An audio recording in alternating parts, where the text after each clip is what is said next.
Somewhere beyond the recesses of time and space, two podcasters are set adrift in a machine, picking up transmissions of movies that are forgotten but not gone.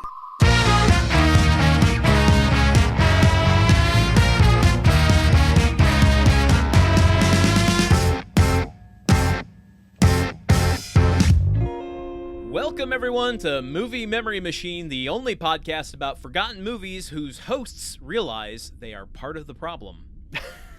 I am your host, Landen Solano, joined always by my co-host, Truman Caps. Truman, it's good to see you, buddy. Landen, it is so money to be seen by you.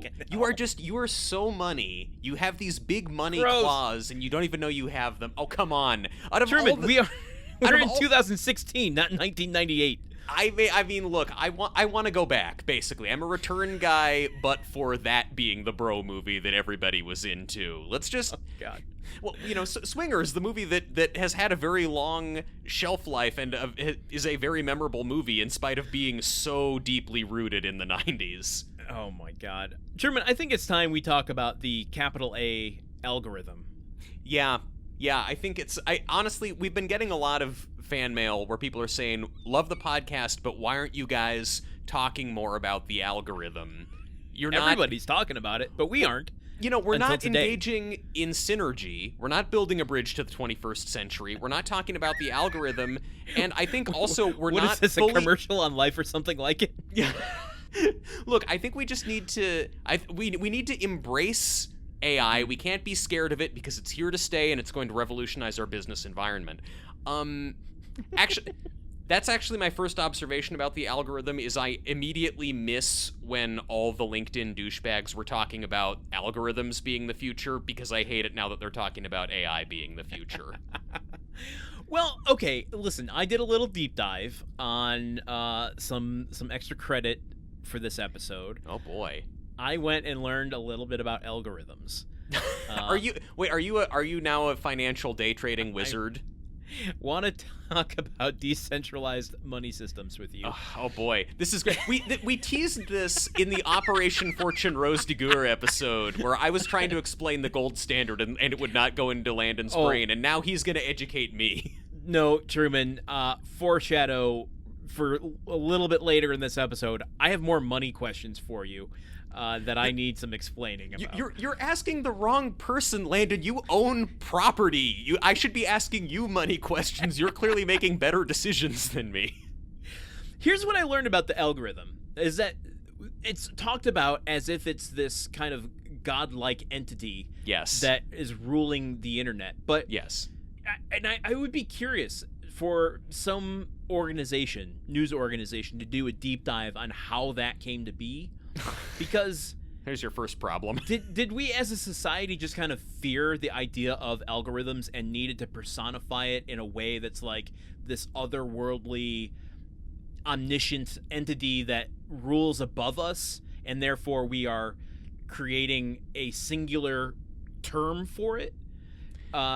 Because there is no capital A algorithm. There are millions and millions of algorithms. Yeah. But there's no such thing as the algorithm. Yeah. There is, however, the algorithm of the night.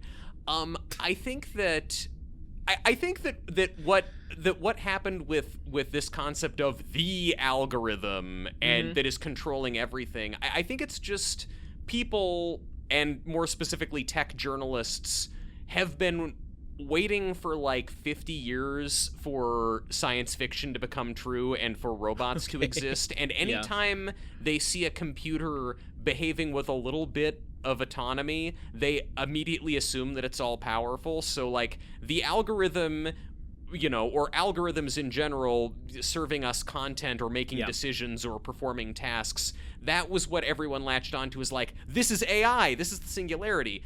Not really. Then the thing that they called AI comes out, which is basically chatbots or predictive text, but everyone was like, oh no, this is it. This is the Twilight Zone. This is Black Mirror. This is the robots. But no, not yet. So I think that it's just much like as we see in the movie today, it's mainly a lot of poor journalism and people taking corporations at face value with what they say. Now, yes, and I want to be specific in reiterating what you just said.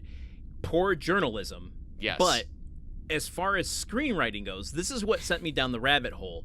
They have a moment where a character reaches out to the person who built the algorithm that kind of is the impetus for today's conflict. Yes, and the money monster, yes.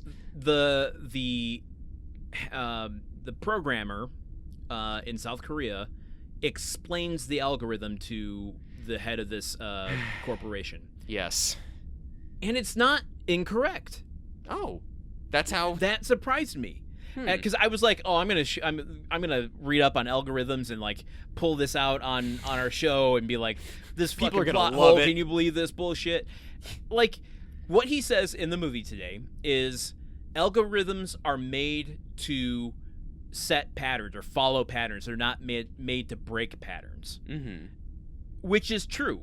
Like, there's a rule of algorithms that you should be able to replicate them with pen and paper. Wow. Now, I mean, the amount of steps and the time it would take to do that on pen and paper is not possible by the human lifespan for some of the algorithms. But theoretically, the steps that it needs to take, the logic it needs to do, should be doable by pen and paper. So if only the events of the movie Money Monster could have been prevented if they had just ditched the computers and calculators and just stuck to pen and paper, because you have to show your work there. You can't be shifty about what the algorithm is actually doing. It would be much harder to press pause on an accountant than it would a computer. Although, listen, folks, if you've ever had a conversation with a CPA, sometimes you wish you could press pause. You know what I'm saying? So it's interesting though that this movie got the definition of what an algorithm is very right. They were very specific and on top of how technology works in that regard, and then they were like loosey-goosey 1965 World's Fair technology pavilion guesses about what technology does in most other regards in the movie. What I don't have an answer for, because I'm not an expert on it, I just read a book and a half on this. What I'm not an expert on and can't answer is whether or not the explanation for what the bad guy does in this film, whether or not that's even possible or like within the realm of, Enemy of the State, where Will Smith is looking on the surveillance cameras or Jack Black is looking on the surveillance cameras and zooming in on Will Smith's bag and doing a 3D image and doing a 360 wraparound from a CCTV camera. Yeah, I mean, look, I think that the answer is no. It's completely implausible that what the bad guy in this movie does could happen, because the head of a major investment bank would never defraud his investors. Like, why would he do like that? Yeah, you're right. You don't get that. It's like there's on a not more even fundamental level. Yeah. Yeah, exactly. No. Here's my question. Here's my other question for you. You read a book and a half about algorithms. Yeah. At what point in book number 2 about algorithms were you like, you know what? No, fuck this. I don't need to I know how this ends. Math. But algorithms. The second that the audiobook narrator started going, it's simple. If S equals 4 and 4 equals N over 5, 6, 7, I'm just like, okay, huh? Like, I can't even have people read menus to me. People reading math to me, like, my brain shuts down when people read menus or read anything to me. When people read math to me, I go into a violent rage. I mean, look, same. Although I want to clarify, when people read menus to you, it's like if someone is telling you, hey, okay, so the appetizers are tater tots, mozzarella sticks. Yes. Like that Yes. You can't have someone reading a restaurant menu, not like a phone tree menu when you call your insurance company. Oh, well, no, that also drives me insane. I can't deal with phone tree automations at all. Well, yeah, phone tree automations suck, but why don't you want to have people read menus to you? You get to think about food. That's one of my favorite things. You get to think about the food I'm going to eat. I want to eat the tater tots and the mozzarella sticks. I'm specifically calling out my parents on this, which is like, we can go to this restaurant. And I'm like, okay, cool. They have one vegetarian option. I'm going to get that vegetarian option because that's the meal. And then they're like, but they also have, breadsticks, and they have avocado toast, and they have, artichoke dip. And did you see that they also, they sometimes have soup of the day that doesn't have meat in it? Do you eat fish? Here's some fish options. And they'll just read the menu, and I'm like, I've already made my decision Why are we still talking about what's on this fucking menu?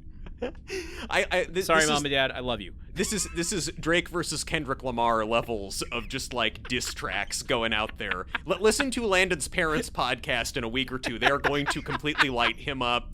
Truman, today the machine made us watch Money Monster from 2016, which Yes. is where we're hovering here. I see Tarzan in the near future, just down the line from our perspective here. It's still floating out there where we left it. We're looking over a cliff, preparing to yell shit and dive headlong into Tarzan. But no, right now we're in Money Monster, the movie that everyone was talking about when Tarzan suddenly came out and wiped it off their lips. Can you tell us what happened in today's film? Yes. Lee Gates, played by George Clooney, is the host of Money Monster, a brash, bawdy, over-the-top financial analysis show where he shares hot stock tips and berates his viewers into making big, risky investments with the promise of Wall Street riches. Gates is arrogant, selfish, and frequently in cahoots with the CEOs of the companies he promotes on his show. His longtime producer Patty Fenn, played by Julia Roberts, can no longer stand him and has finally quit. But during her final Money Monster broadcast, an enraged gunman barges into the studio, straps a bomb to Gates's chest, and threatens to blow it up if anybody cuts off the broadcast. His name is Kyle Budwell, played by Jack O'Connell, and he's a working-class delivery man who lost his life savings after investing with Ibis Clear Capital, a company Gates heavily promoted on the show that recently lost hundreds of millions of dollars due to a glitch in their trading algorithm. Kyle rants to the camera about the excesses of the 1% while brandishing a gun in Gates' face and demanding answers from Ibis CEO Walt Canby, played by Dominic West. As Gates defends his life on live TV, Patty and the Money Monster crew work with a rogue Ibis executive and a group of Icelandic computer hackers to uncover the truth. Walt Canby stole the money to use in an elaborate market manipulation scam involving a South African mining company. Outraged, Gates joins forces with Kyle, and they march down Wall Street together to confront Canby with the evidence of his wrongdoing live on air.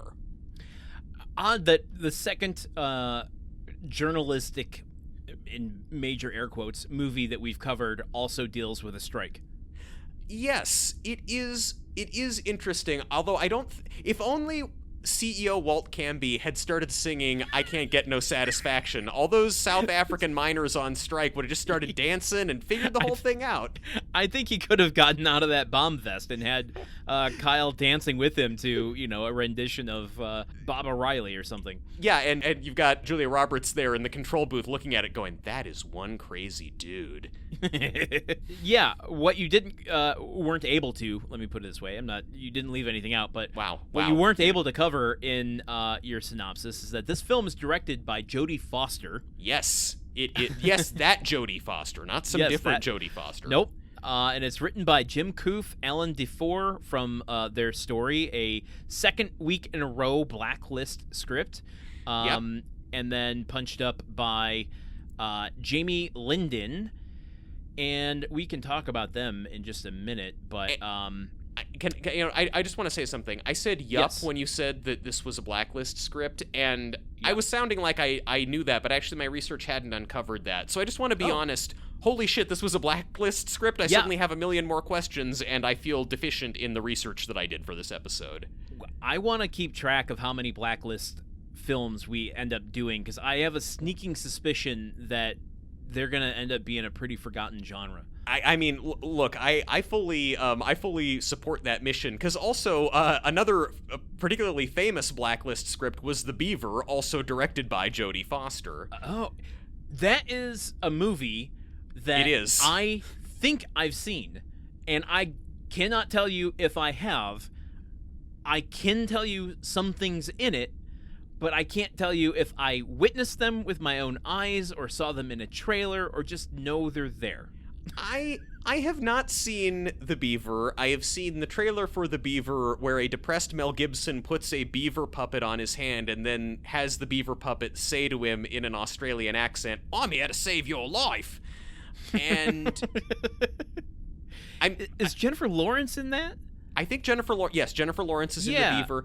Are we just previewing a movie that the machine is going to serve up to us? Because I think so. Yeah. The only reason I think that when I say The Beaver is famous, I mean it is famous in a screenwritery way of like, yeah, that was a top-rated Blacklist script that was made into a movie that absolutely ate shit that nobody liked.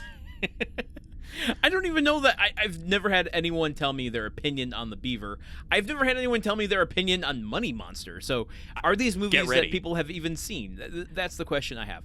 Once again, we've stumbled into the core concept of our podcast. I mean, great. I'm glad. Let me just do one more rundown of the cast here, get some of the supporting people in. We've got George Clooney, Julia Roberts teaming up again after their run of Ocean's films. Jack O'Connell. This is George Clooney and Julia Roberts in a movie about a large sum of money getting stolen. Kind of interesting typecast, I suppose. It would be much different if it was Don Cheadle trying to do a bomb and completely failing. Jack O'Connell plays Kyle, the gentleman who has a bone to pick. Giancarlo Esposito plays the head of the NYPD. Dominic West is the head of IBIS, and Catriona Balfe is the PR CCO, as George Clooney calls her, PR lady. Yes. No, I mean Chief Communications Officer.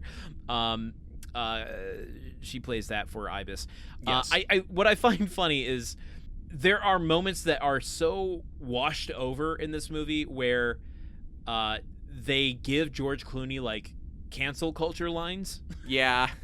But they don't like point their finger at it. So he just kind of says it and you're like, wait, what?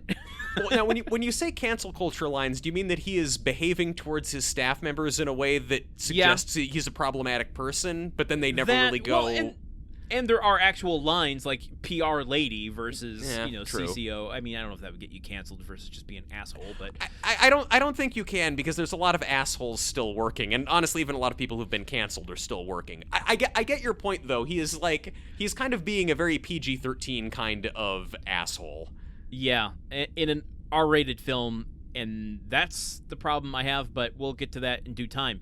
Let's much swearing. The only problem with Money Monster. Let's go into some specs here. This movie was released on May 13th, 2016 by Sony Pictures. Would you like to try to guess how many theaters this was in? This has, what, 2,700 theater vibes to it? We've got, okay, I'll throw you a few bones here. We've got two, like the biggest A-lister male star and the biggest A-lister female star with an A-lister star directing. I'm not going to say she's an A-list director. But she is technically an Academy Award-winning director. Just depending on how you put the commas in there. Yeah.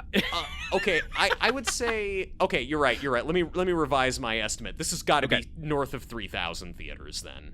You are correct, and I bet that's as close as you can get because it's 3,104. Okay, that's good. And that's 4. And 4. By Price is Right rules. Wait, no, I lost. You're close. No, I'm close. Okay, good. To go over is bad. Oh, right. Also, I love that you stop listening to things whenever people are reading math, but then also so much of our show is a fairly in-depth discussion of numbers. We're just dancing on the edge. Well, listen, I mean, this is context to me. This is numbers that tell a story. I'm all about analytics. I'm not at all about math. This isn't math to me. Yeah, look, this is, if you want a podcast that talks about math, look somewhere else. Unless we do, is there a really mathy movie that everyone forgot? A Beautiful Mind? I don't know. I feel like A Beautiful Mind has...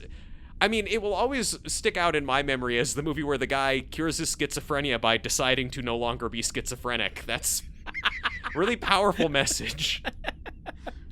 Okay, well, here's some numbers that tell a story. Okay, you ready for great. this? Yes. This film debuted at number 4. 3. Oh! I'm starting to see a trend. We still haven't had a number 1. No. But closer, though. The majority of our films, short of Barnyard, have come in between 3 and 5. Wait, where did Barnyard come in again? Number 2. Oh yeah, yes, box office juggernaut Barnyard. This film was up against, and here's the top 4 in the box office this week. Number 1 in the box office of May 13th, 2016, Captain America: Civil War, which was in its second week. Yeah. The Jungle Book, the live-action version of The Jungle Book. Ooh, it's on the bubble of being forgotten, I think. Yeah, I think Mogwai. Mogwai? Is that name? Mogwai. No, that's Gremlins. Okay, then Mogwai is definitely, or whatever the hell it's called, is definitely a forgotten movie. movie. Mowgli. The one that Andy Serkis directed. Did Andy Serkis win an Academy Award? Does that also make him an Academy Award, winning director? I don't think he's ever been nominated. Well, we're uncovering all kinds of just injustices on this show. Okay, we're going to have to take over a broadcast theater to air our grievances. So Jungle Book was in its third week.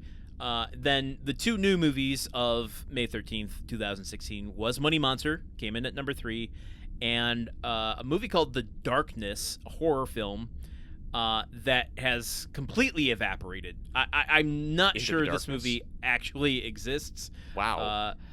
It stars Kevin Bacon. Wow. So this movie is so forgotten that even the machine can't pick up a trace of it. I don't know. I mean, so gone. We're only in our 8th or 9th episode, so who knows what the future holds. It feels like, well, technically, if anyone should know what the future holds, it would be the two guys in a time-traveling spaceship, but I digress. If we had control over how far in the future we could go, we don't have any control over where it sends us. Yeah, you're right. Don't send us letters, guys. Okay, a little more. This film stayed in theaters for 12 weeks. It lasted in the top 10 of box office for 3 weeks.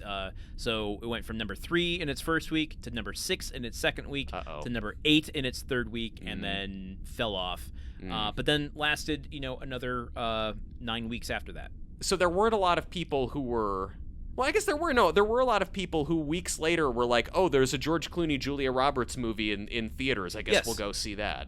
We talked about this a little bit last week, where maybe it's just my exposure to theaters in Florida. Yeah, you've lived amongst the old people. You know their viewing habits. You're like Jane Goodall for old people. They're called, quote unquote, the cheap theaters, where you can go and have a senior citizen matinee on a Wednesday afternoon for $3, maybe $5 will get you a hot dog as well with your movie ticket. Wow. And you get a couple retirees going, well, hey, what, you want to go to the movies? It's it's a hot August day, and there's a movie with George Clooney and Julia Roberts. They're big movie stars. Why don't we go see that? I could totally, coming at it from a different place, I could completely see taking a girl from OkCupid to see this movie at a second run theater on our second date. And we get a drink afterwards. It's this is definitely and you're like, what did we do for the last 2 hours? Yeah, I'm sorry. I don't have any memory of it. Did you roofie me? What happened here? Why am I losing all this time? I think this is very much. This definitely feels like $5 worth of movie. If I paid full movie theater ticket price to see this, I'd be upset. But yeah, this is this is the sort of thing that you see in a theater where next to you, a Marvel movie from 4 months ago is playing. Yes. Okay, here's some kind of interesting, I would not have expected this, with Julia Roberts having commanded $20 million per movie at the height of her career. I don't know what that would be for George Clooney, but probably this movie more. had an estimated budget of $27 million. Wow. That is low. I mean, next to Simone might be our lowest budget. But that's the budget for Hope Springs, a movie about two aged people sitting in a room talking about their sex life, was bigger than Money Monster, which involves cops and guns and well, they had to take jets. over that entire town. Yeah, that's true. Close down businesses for an entire season. David Frankel went to Hope Springs with a gun and a bomb vest and put it on the mayor and said, "You gotta let me make my movie about Tommy Lee Jones being a bad husband, or else this place goes sky high." So check this out. It makes upwards of $41 million domestically, so already brings back its money, and Monster. Just short of $54.5 million internationally, which, to me, those numbers, a total of just under 93.5 million, to me that speaks volumes about purely putting a name brand actor in your movie. Yeah. So it made less than $100 million though, right? A little bit less than $100 million. Yeah, which is not great, but it's not posting Hope Springs numbers. No, it's not. The movie that you could easily promote as an action-y techno thriller about a hostage situation on live TV, germane to the Great Recession, still could not reach the heights of Meryl Streep and Tommy Lee Jones in Couples Therapy. I think because, to my point last week, when Not you old are enough. the people that are going to see this, the retirees that are like, oh, I'll go see a George Clooney movie. Have you heard anything about it? I don't know. Let's go see.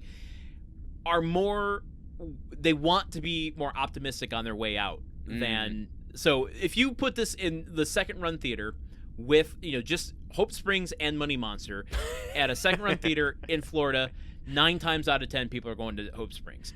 I don't disagree. I will say that, I don't know, do you think more people would go to see Hope Springs if it also had a tie-in rap like Money Monster does? I think that maybe it would have made $200 million at that point. Jesus Christ. Truman, where was Money Monster on your radar when this came out? Have you seen it before? Give me your thoughts. I remember seeing a trailer for this. I don't remember any details from it, so when we play the trailer game, I will still be good and pure. But I remember seeing it and thinking like, oh, okay, what an edgy concept for a movie. I also have problems with the way financial systems work, and I also think that Jim Cramer is kind of a dick. This seems like an exciting movie about big ideas, and directed by Jodie Foster. So my interest was piqued, and also, I mean, is it even worth saying that I like George Clooney? I don't think anyone doesn't like George Clooney. I mean, I don't like him as much as some people I've known in my life, but I like him quite a lot. I'm ambivalent on him. I have no strong opinions one way or the other. Like, he low-key retired after this movie. Not really, but kind of did. In what, did he say that, or are you saying that based on? No, I mean, you look at his career, and well, I'll get to that in a minute. I mean, you look at like what he was doing leading up to this and what he's done since. It's pretty glaring. Go out on top, dude. He's like this. This is his top. This is a career-making performance. He dances. He Oh forces my a guy God, to put on a dick cream on that makes him hard for most of the movie. I mean, like, you can't. Producer Ron. As an act, I can't producer wait to Ron. talk about him. We are going to producer Ron has the mandate of heaven, and we'll get into Club 54. Like, producer Ron deserves only the best things in this world. He's only getting into 54 after he's applied the erectile cream. He's going to share the cream with everyone. Everybody gets a dollop in Studio 54. Disco Dottie having the time of her life. Okay. What was your relationship to the Money Monster? Had you seen it? I think very similar to you, and you've mentioned this, I think, on the Tarzan episode of just seeing posters around town for forever. With George Clooney's, face. I think for some reason I have a memory of him holding a microphone, not a microphone, what do you call it? A magazine? A telephone up to his ear, but I could be wrong. Maybe I'm confusing it with Julia Roberts' headset. Oh yeah, well, because the poster is Julia Roberts' face and George Clooney's face bisected by a sliver of Jack O'Donnell's face, or Jack O'Connell's face. Yeah. You don't see all of anybody's face on the poster, but she has the headset on, so I could see you getting confused and thinking that he is talking on a phone. We're all hiding something, and then it's the bottom half of it, which is kind of what I remember, is the color bars of the TV screen. Yeah, but yeah. Teasing this movie's very early buy-in on like video glitch effects. What? God, we dealt with that in Poltergeist. I'm not going to relitigate that. What the movie sure is. Well, okay. So yeah, I remember seeing posters for it. I vaguely remember a trailer. I don't remember. I remember one thing from the trailer, which it's not going to ruin the trailer game because I think it's so much of a given that it's not even worth a guess. But I seem to remember like Jack O'Connell shooting the gun off in the studio. Sure. Like, yeah. Yeah. Hey, just got You want to real. know the premise of our movie? Yeah, there you go. Trailer done. Box checked. Yeah, so it was vaguely on my radar. I enjoyed George Clooney movies enough, but this one just didn't galvanize me enough to the theater.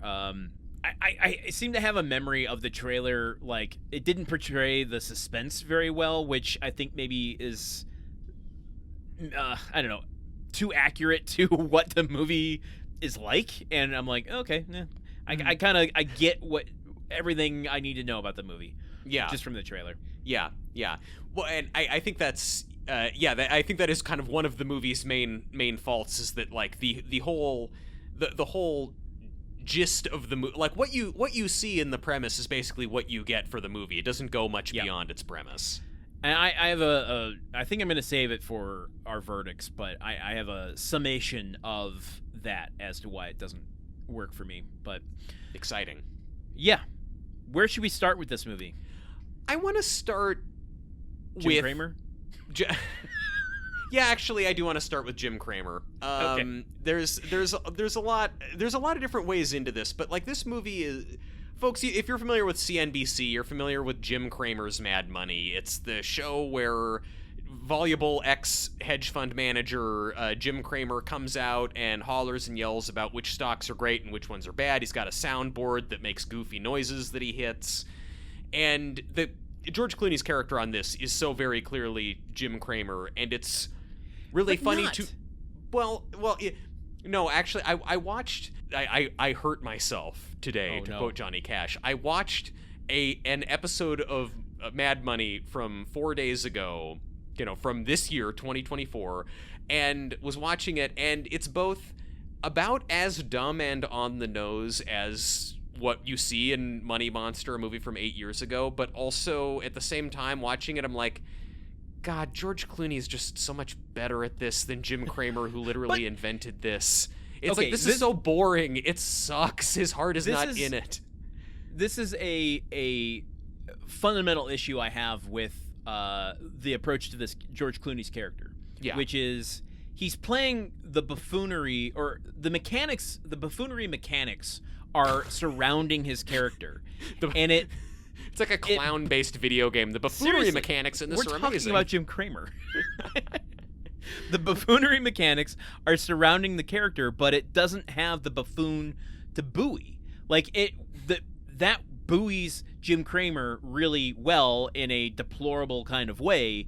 Here, George Clooney's like playing, the smart. God, I said Crypto Bros so much in our Operation Fortune episode. Coming back to it. Look, Money Monster is Orson Fortune's favorite TV show, bar none. This is... an episode of Money Monster is what goes on in Orson Fortune's brain every second. Jim Cramer is screaming out in a cocaine fit every second of the show, whereas George Clooney's like, look, folks, he's kind of got like a Dennis Miller thing to him. I'm gonna just lay it down real for you. I'm gonna give it to you straight. Listen up. Yeah. I'm gonna make the complicated simplified. Here we go. Here's what you need to do. And to me, like, that fails because I want a like King of Comedy version with instead of Jerry Lewis, I want Jim Cramer there. Yeah. It's like George Clooney, it's kind of like he almost doesn't work in this part because he is kind of too cool and too good looking to be doing this. Yeah, exactly. I don't believe the character would have fallen into such gimmicks. Yeah, I mean, he's clearly very successful and very popular, but it's also like you could be successful and popular just like doing a normal show. Like Jim Cramer's whole bit is that he is a weird little gremlin who yells stock tips at you because he's, this strange little creature of Wall Street. But like George Clooney, it's like you could be hosting the evening news. It would be like if you took Jim Cramer's shtick and gave it to Chris Cuomo. It just it doesn't. Chris Cuomo's energy when he was on TV, I don't know if he's got a new show, but Chris Cuomo's energy when he was on was keep it close on me because I need to keep this fork jam planted in my leg because I'm craving a cigarette that bad, and I have no other way of tending my nervous energy except playing with the tendons of this fork on my leg. Yeah. I mean, also, Chris Cuomo and Money Monster, very similar in that both practice really poor journalism practices and, do a lot of ethically dubious things to their audience. All of the press for this movie, Jodie Foster, Julia Roberts, George Clooney go out of their way to be like, oh, it's interesting. This actually isn't based on Jim Cramer at all. And it's like, yeah, okay, guys. I'm glad the lawyers told you to say that. But when was the Bear Stearns Jim Cramer issue? When did that crop up? Well, that cropped up around 2008, and which is where Bear Stearns used to be a bank, and then this Great Recession happened, and it wasn't a bank anymore because it was doing a lot of really shady stuff. Right before Bear Stearns collapsed, Jim Cramer was on his show going like, Bear Stearns is fine! Buy Bear Stearns, it's very safe! 3 days later, it does no longer exists.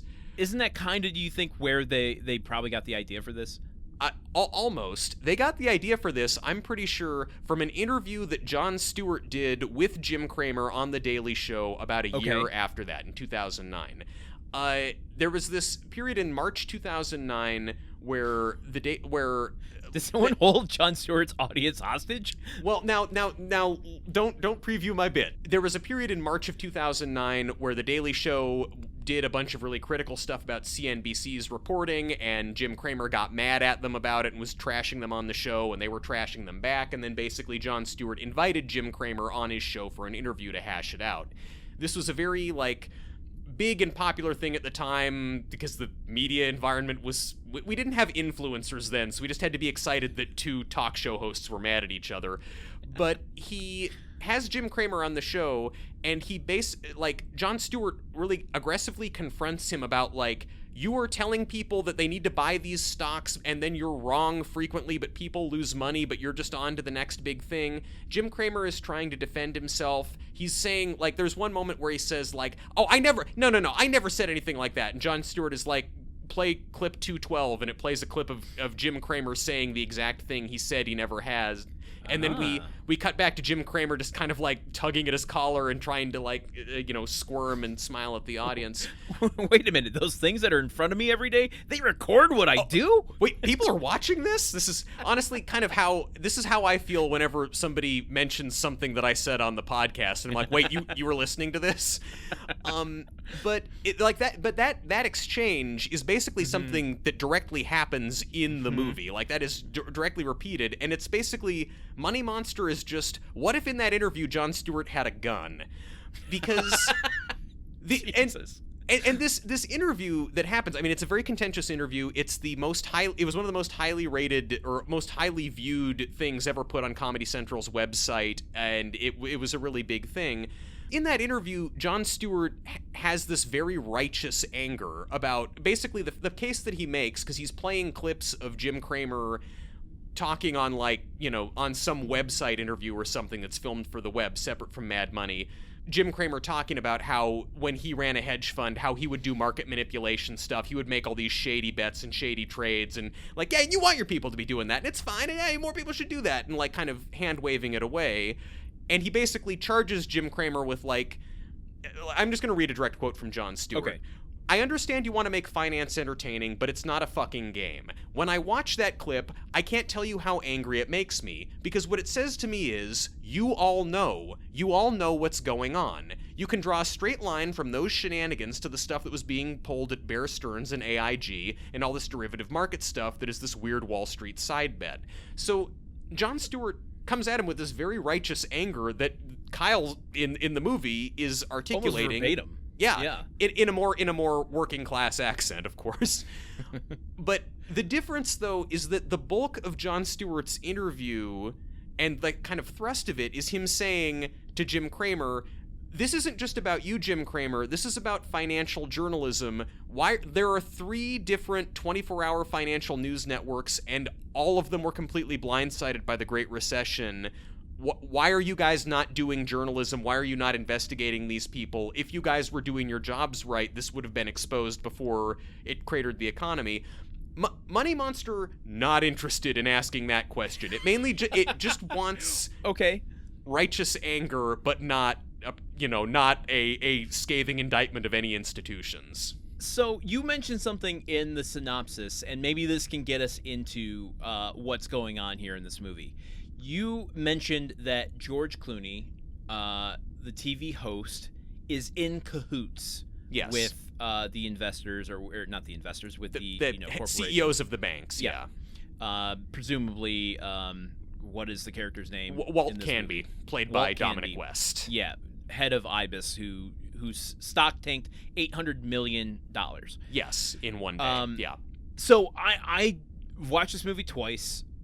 There was no commentary, so I didn't get to watch it with that. But based on the interviews I watched with Jodie Foster, I don't think she has that much to say about the movie. It's just like nobody has any thoughts to offer on Money Monster except us, I suppose. Well, yeah, and we'll see how deep those go. But I didn't really get a sense that he was in cahoots.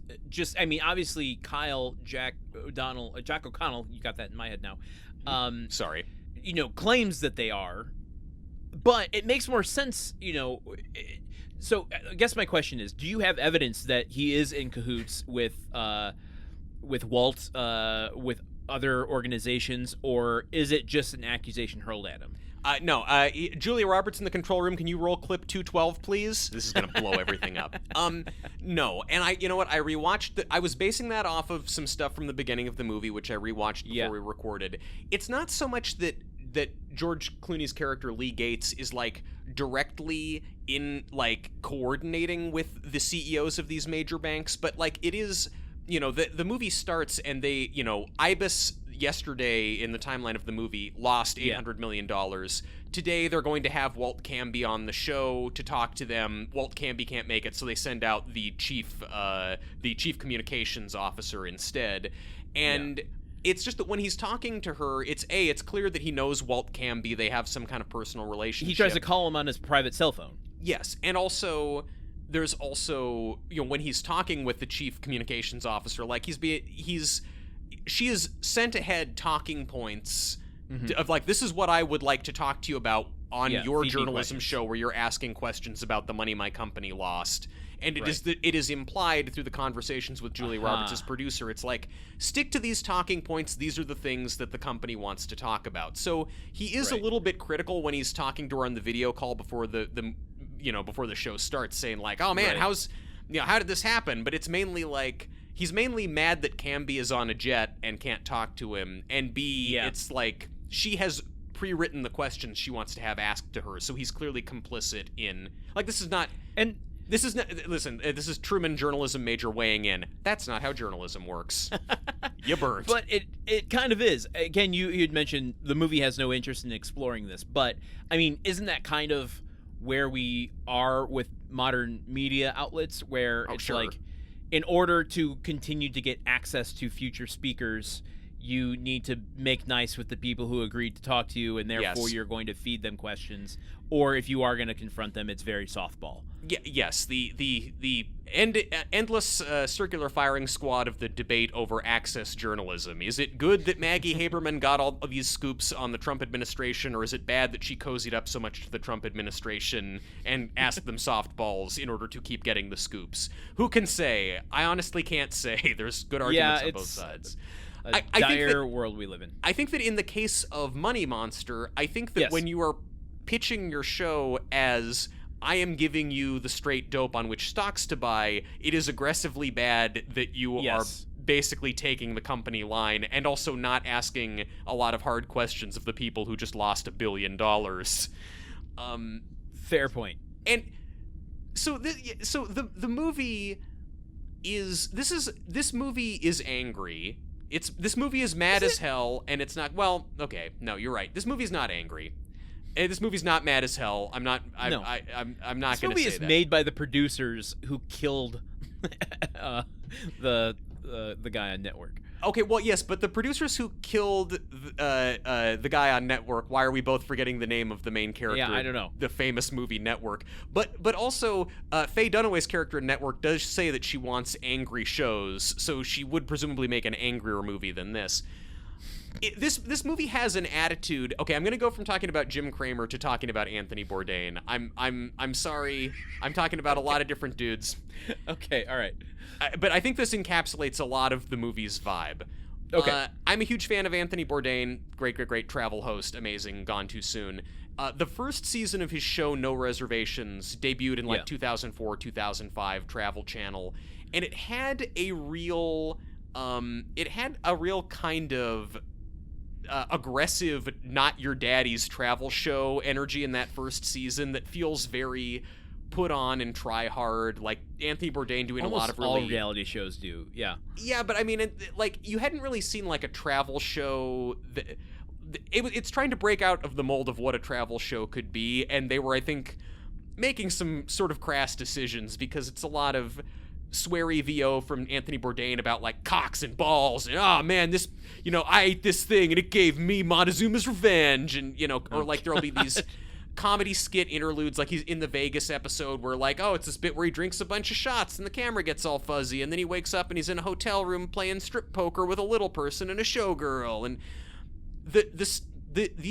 it's very sweaty and it doesn't really work and it's kind of cringe and it's very in your face, and my girlfriend and I have referred to this energy as blah, and I think that Money Monster... I just want to apologize to all of our listeners right now for the volume of that, but I go ahead. I sat back from the microphone, Landon. Also, I edit the podcast, so it sounded great.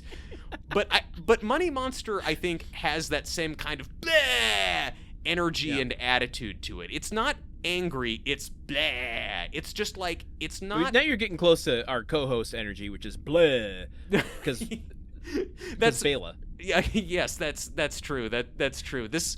but she doesn't want to suck our blood, really. She just wants to suck the tuna juice out of the bottom of the can. It depends on how long it's been since I've fed her. Actually, yes. Almost every time I talk to you on the phone, she seems to be actively biting you, so maybe I shouldn't guess. They're love nibbles.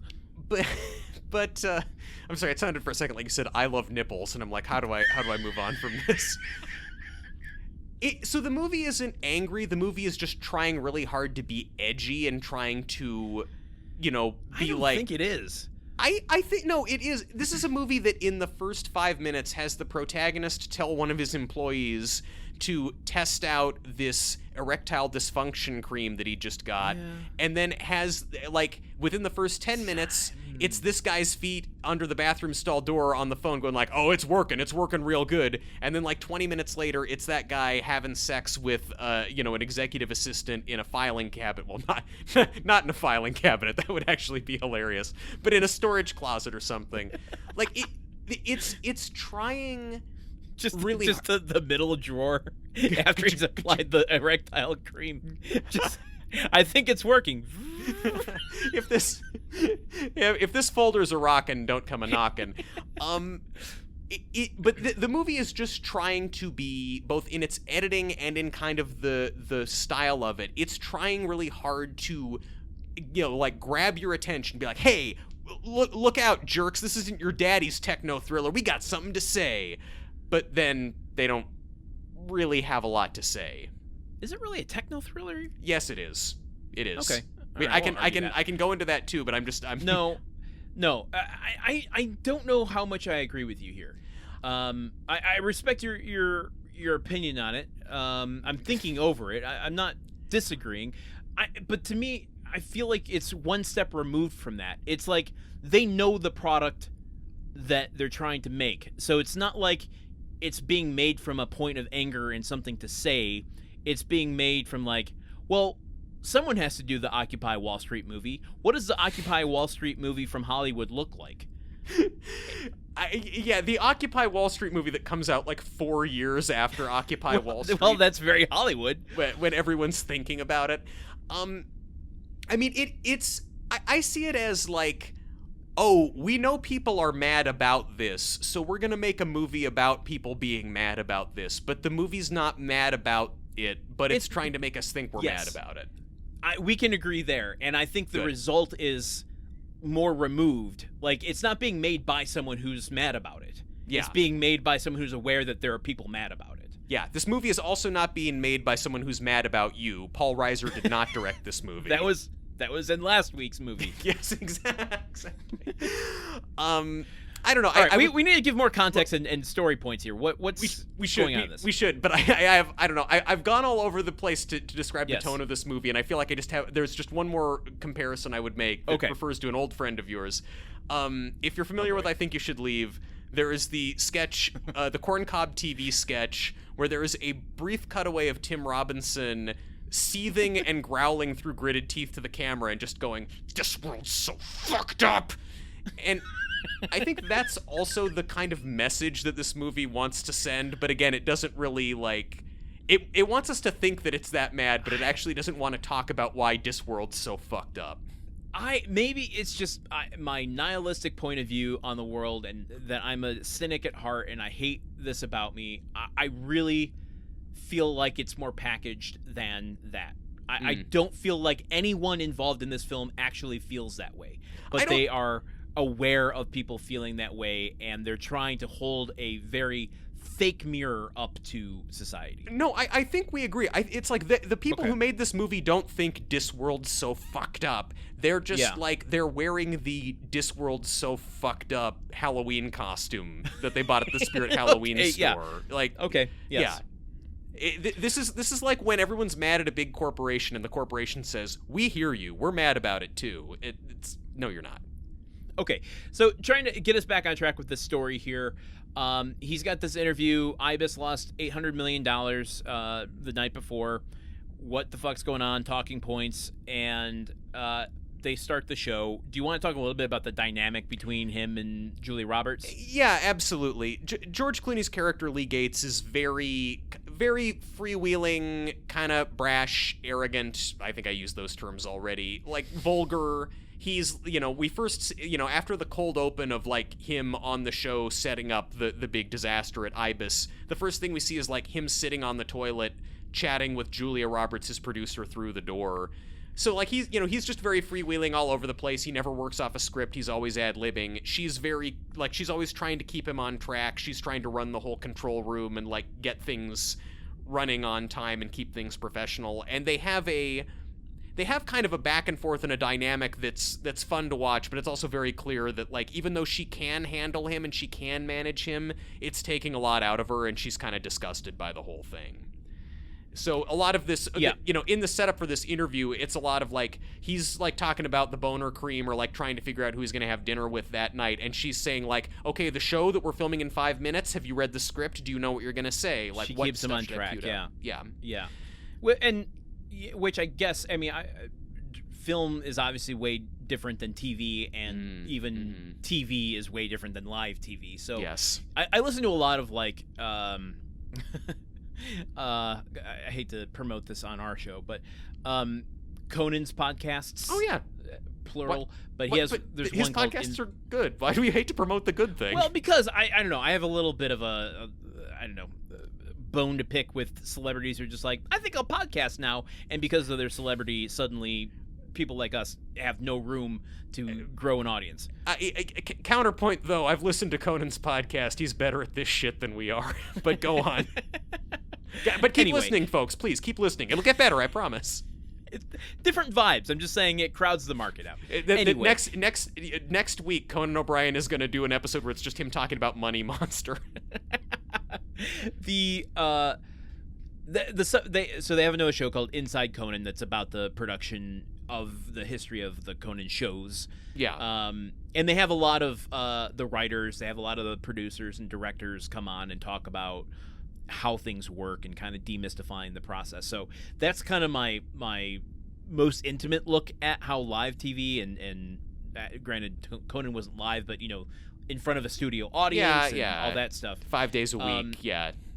And it does feel like the director of those sorts of shows feel more like a producer in a when you're comparing it to a film. Granted, when Julia Roberts is in the control booth, she is prepping all the shots and saying, "Can I get closer in on this?" She's asking to adjust the contrast on on Diane, the CCO of Ibis. Who she's coming in via a video call to give the talking points for the company about how they lost $1 billion. She's on standby and saying, "Can we make her look a little bit better?" Making sure they're up on the teleprompter. So she's got just a busy job. And another update from Truman's journalism degree corner. When I was taking electronic media journalism classes in school, they trained us on how to be Julia Roberts in this movie. Not looking like her, unfortunately, but like, there were, they would have us take turns sitting in the control room and like running a broadcast. Well, there would be students who were out there reading the news, but I'm sitting there wearing the headset, cueing camera 1, camera 2, zoom in, zoom out, that sort of stuff. And Truman, I'm so old that I did the same thing, but for radio. Well, and so what, then did you also have to hand deliver the phonograph tapes to the boys in the Crimean War? Yeah, exactly. I had to make sure all of the actors were on the stage. They all had their little Foley boxes that they could do their sound effects and, slide whistles. And then did you have to interrupt your final exam when the news about the Hindenburg came through? All this is to so then we both can appreciate that's pretty stressful. Like the stuff that just running a live broadcast is stressful enough, and then the fact that as this movie goes on, she is both running a live broadcast, trying not to get her host shot in the face, and trying to uncover financial crimes. That's listen, she deserves a raise. Although most of the crew members in this movie deserve a raise, frankly. Not the least of whom is Ron. Okay. Oh, fuck. This. Okay. You know what? Let's just get to Jack. Let's get to Kyle coming in. Yes. Because one of the decisions she makes as director, as the show has started and George Clooney has given his like intro to the show, she's watching all of the cameras, even the ones that aren't live recording. You have to live cut between them. So she's watching the other feeds to go, okay, let's cut to camera 3. Okay, let's cut back to camera 1. Camera 2, can you get a close-up? And also, as she's doing this, also she's talking to George Clooney through an earpiece that he has. So like she can cue the earpiece to talk to crew members. She can cue the earpiece to speak directly to him. That's I think an important point. So while she has directed the camera, it's on George Clooney in close-up, she sees one of the side cameras in a wider shot pick up a shadow in the background, and we've the movie has shown us a guy, presumably a delivery person, coming in through the side doors and sneaking his way in. He's got a delivery service jacket on. He's carrying a couple boxes. Yeah, and he shows up in the background of the Money Monster set. Money Monster is the name of the show within the show. It's so hard to keep Mad Money and Money They're Monster so straight. It's like, oh no, it's not based on Jim Cramer's show at all. It just has 50% of the words from the name of it in its title. And so she's like, okay, this could be interesting. Keep an eye on him. Does anyone know who that is? And then as Kyle, as we will come to know him, starts to make his way out onto the stage, she's like, okay, get a boom over him. This could be interesting. Let's see where this goes. And she cues the cameras to kind of frame everything, all the action in frame. And she believes that this is some kind of prank or something that Lee has set up, that George Clooney's character has set up, because he goes off. Yeah, the way she's just. I mean, I don't know if she so much says it out loud, but she makes reference to him doing a lot of off-script random stuff. True. And like, I presumably it's something he's done in the past to like have some third party come onto the show unexpectedly as part of one of his elaborate bits. I mean, this is Lee Gates in the cold open for this movie explains in the context of his TV show about how everything went down with Ibis, and then says, but you got to get back in the ring. And then two girls come out with boxing gloves and a like robe, and they put him on him, and then he's like doing like synchronized boxing dancing with them. Okay, we're gonna talk about that eventually. Let's talk about it now. I just want to get it out of the way.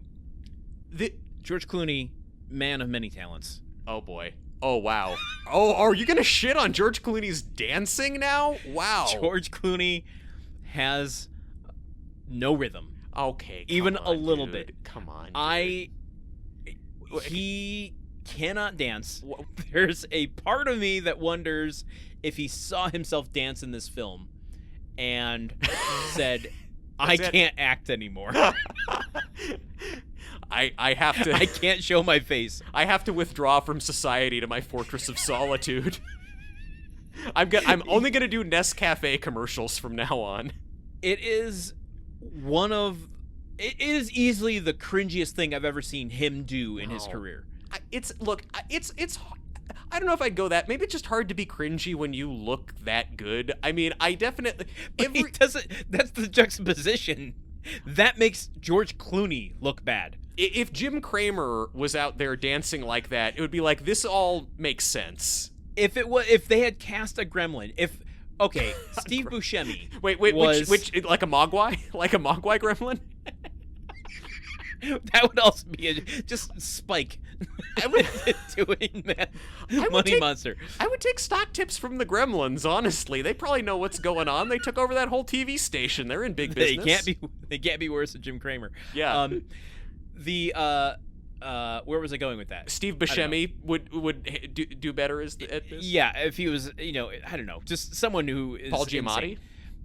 Oh my God, he would have been amazing at this. Where was I going? Yeah, George Clooney, dancing. Awful, cringy. Mm-hmm. It's interesting to me because we see 3 different clips from the Money Monster show in the course of the movie. We see the cold open, which is like, this is a previous show from like yesterday, and it's him explaining what happened with the company. Previously on Money Monster. Yeah. And it ends, he gives this whole talk about what's going on, and then it's him and the girls boxing, dancing like together. Fly girls. Like what? Like they're like fly girls. They're fly girls. They're wait, what's a fly girl? Like from In Living Color. It's a whole like way of dancing. Yeah, they're okay. Sure. I mean, I'm not cool. I mean, they're not like showgirls. I mean, they're not Rockettes. They're not Rockettes. They do. It's a very urban dance vibe. They're like b-boys, except they're girls, right? Could that be it? But so we see. So he gives the spiel. They dance. Then we see the opening to the episode that is the main action of the movie, and the episode begins with him coming out with the 2 backup dancers, fly girls, whatever, doing a big dance thing, and then coming down and talking about stock stuff. Then later on, once Kyle has taken over and he's challenging George Clooney about some of the stuff that he said on previous episodes, Julia Roberts goes back and cues up an old episode, and they're fast-forwarding through an extended dance sequence at the beginning of it to get to the germane clip. So Money Monster seems to be an unusually dancing-oriented CNBC stock tips show. Now, I've not watched Mad Money. Does Jim Cramer dance? Look, not the maybe he used to, and then stopped after seeing George Clooney do it in Money Monster. He was like, I can't. It's like, if even George Clooney can't pull it off. This is maybe part of why I feel like Mad Money is such a dud. The episode I watched, it's just kind of like you get the very aggressive like opening credits to it. This is Mad Money, yeah, and then it's just Jim Cramer kind of walking out onto the stage and saying, "This is Mad Money. I'm Jim Cramer. You're in Cramerica," and I'm like, "Man, oh boy. I've now come to expect dancing." But what it like the way that this sets it up though, it's like it suggests that dancing begins every episode of Money Monster, but then it also suggests that sometimes as part of a big monologue, he'll just segue into more dancing. So it's like, is the story here really that Lee Gates really wanted to go to Juilliard and do dance, but his dad made him go to business school instead, and this is how he nourishes the entirety of his soul? I want to talk just real quick about where this comes up in George Clooney's career, because this is how I want to conclude my dancing talk. Okay. That should be the name of our new podcast, Dancing Talk with Truman and Landen. Let me ask you this before we begin looking at where this is in his career. What's the last George Clooney smash hit you can remember? The last George Clooney, I mean, God. Not movie that came out in the theaters, but like actual hit.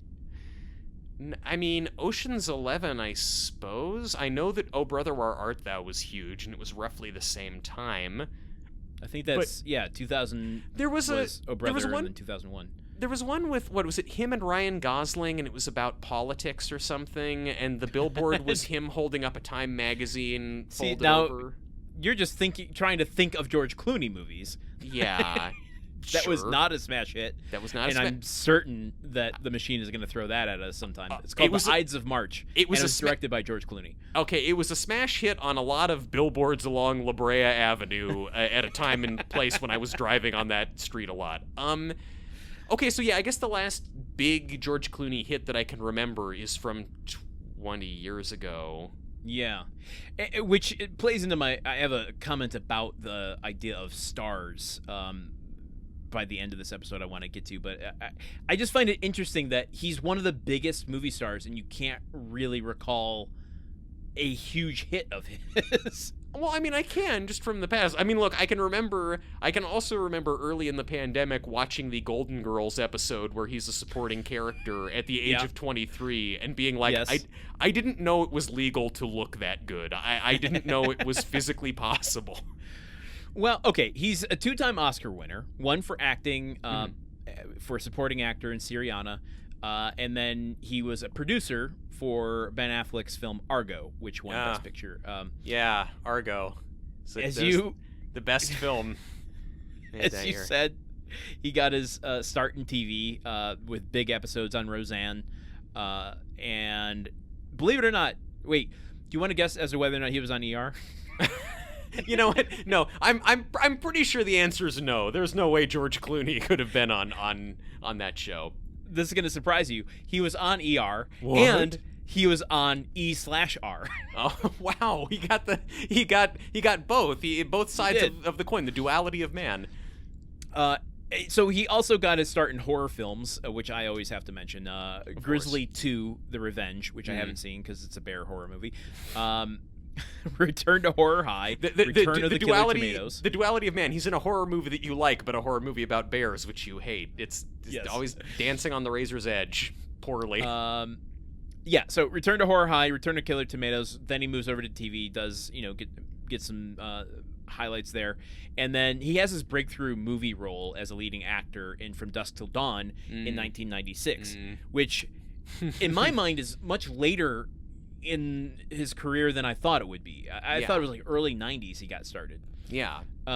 But he also does One Fine Day with Michelle Pfeiffer, and that like cements him as both action and romantic leading man. So his movie career basically starts in the late 90s, and then the last blockbuster Clooney hits that I can think of are from like 2001, 2002. Yes. But then how is he still a household name? Yes. Well, because he goes into Oscar bait stuff and becomes kind of a award season dude. Here's just, okay, I'm going to bullet point his trajectory here. Right after One Fine Day and From Dusk Till Dawn, his star rose way too fast. I'm sure he was like People's Sexiest Man of the Year. 1997, he does Batman and Robin. Yeah, of course. Tanks.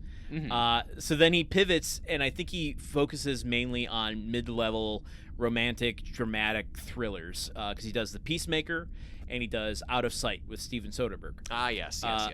Out of Sight, starring Jennifer Lopez, was one of the original Fly Girls. Oh, okay. I would also, by the way, Out of Sight with Jennifer Lawrence. I would love it. That would be super cool. I'm not even being sarcastic. I really like Jennifer Lawrence. I think that movie would rock. So then he makes big films like the Ocean's 11 series. He makes indie films like Welcome to Collinwood. He's not so big of an actor that he doesn't become a company player in the Coen Brothers, with Soderbergh, with his own films. So where is he when this movie comes out? Well, his work had slowed down considerably. He's producing.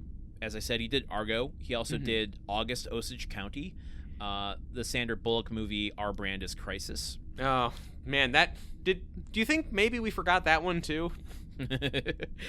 He's directing, so he'd done a couple things, but leading up to this, Ides of March, as we talked about, and The Monuments Men in 2014.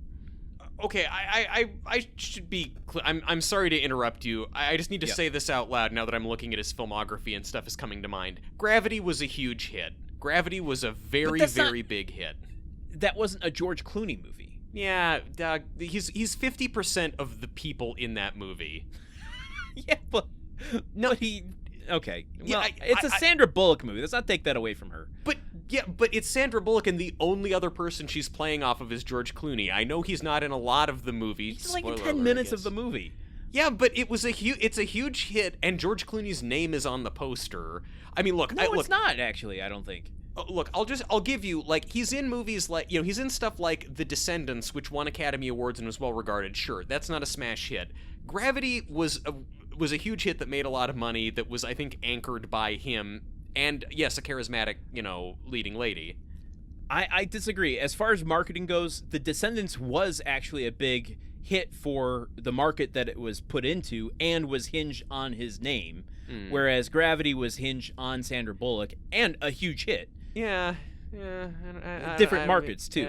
Okay, I mean, I feel I would continue to argue about this if I thought that it was an interesting topic to argue about. Okay, but let's continue summing up his career, which I will agree has been bereft of Riz for about 10 years now. Yeah, so this isn't like his entire career just leading up to this movie. So Descendants in 2001, Gravity, he plays a supporting role in 2013. Monuments Men, he directs. He has a role in It's an Ensemble piece in 2014.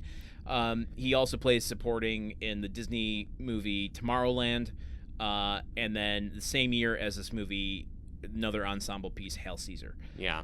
So by the time you get to Money Monster in 2016, I gotta be honest, he looks tired here. Maybe it's just because of all the dancing he's been doing. It could be. I think, like, you look at the last, Monuments Men tanked. It did not do well, and that's not a pun on it being a war movie. No, but you know what? Look, as a movie, it failed. As a press tour appearance on the Graham Norton Show, huge success. One of the funniest interview segments I've ever seen in my life. Look it up. Tomorrowland also didn't do well. Hail Caesar, I think, was very polarizing for people and just didn't get the response he probably hoped. Was it polarizing for the hosts of this podcast, I wonder? I remember finding it kind of annoying. Oh, okay, then we agreed. Okay, never mind.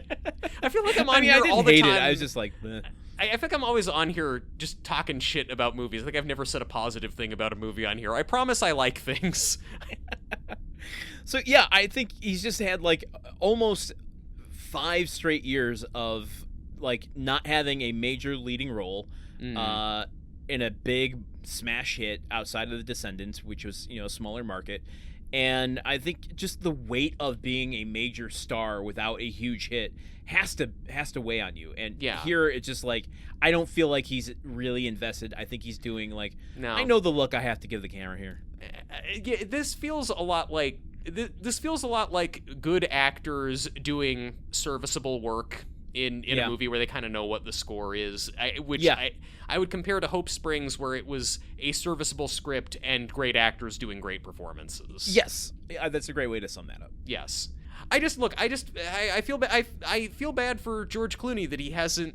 Okay, look, all of this could have been solved if the movie Michael Clayton had received the accolades and hundreds of millions of dollars in box office earnings that it deserved. Michael Clayton, a movie that rules and is great and is for good, cool people. There.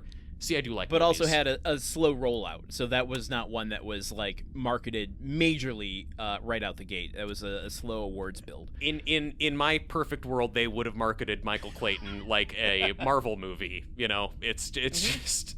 I agree with you. I think it's a great film. Everyone in the theater up on their feet cheering when Tilda Swinton sees that Michael Clayton is not in fact dead. That's my version. That's my Wakanda Forever. Is him saying "You're so fucked" to Tilda Swinton. Ugh. Okay, let's get back to this story, and why don't we get to Kyle? I mean, we talked about him, Julia Roberts, seeing them sneak on. Let's get to the crux, the conflict here. We're an hour and 15 minutes into this episode. Kyle comes out much less than an hour and 15 minutes into the movie, and he comes on stage, pulls out a gun. George Clooney at first assumes this is, quote, a union thing. One of those canceled lines. Yeah, yeah, exactly.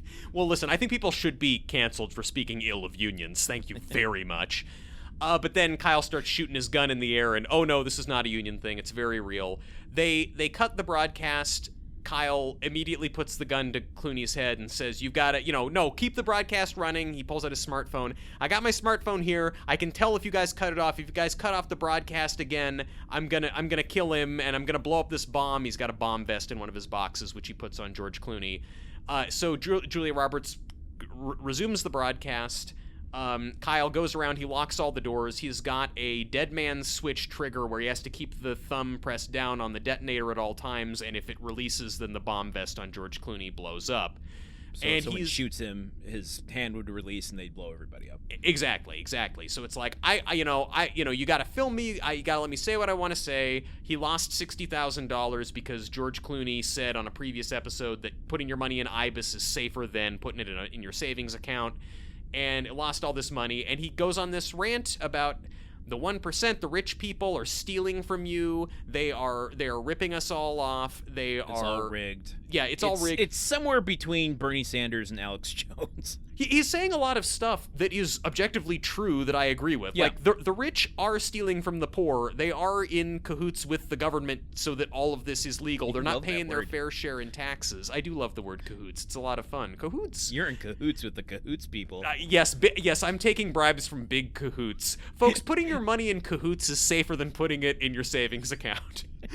But also he makes the point that, like, you're not poor because of black people or Asian people or immigrants. You're poor because of them. They're pitting us against each other so they can get away with this. Like, okay, great, cool. A lot of good, like, this is a solid thesis statement, Kyle. I don't necessarily agree with taking people hostage, but I agree with all the things you're saying.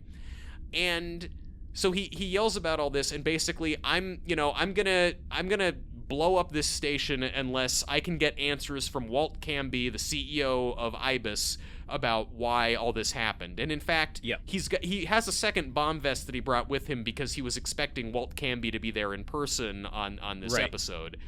And the setup, what this gets us into, is the main gist of the movie, which is he's barricaded in the studio with a skeleton crew of a few cameramen and a few people in the control room with Julia Roberts running the broadcast. The police are outside, Dog Day Afternoon style, trying to figure out how are they going to deal with this. They're looking at, like, blueprints of the studio. How do we get in there? How can we work with this? The broadcast is running live to everybody. All over the world is watching it. Has there ever been a successful movie where there are multiple groups of people watching what's transpiring on a TV live? I mean, we saw a little bit of it, just a taste of it in Life or Something Like It. Well, yes. Because Life or Something Like It is not all centered on her singing "I Can't Get No Satisfaction" at a transit workers' strike. Probably for the best. I could think of one successful example. Okay, what's that example? Weird Al's movie UHF. Okay, that's one.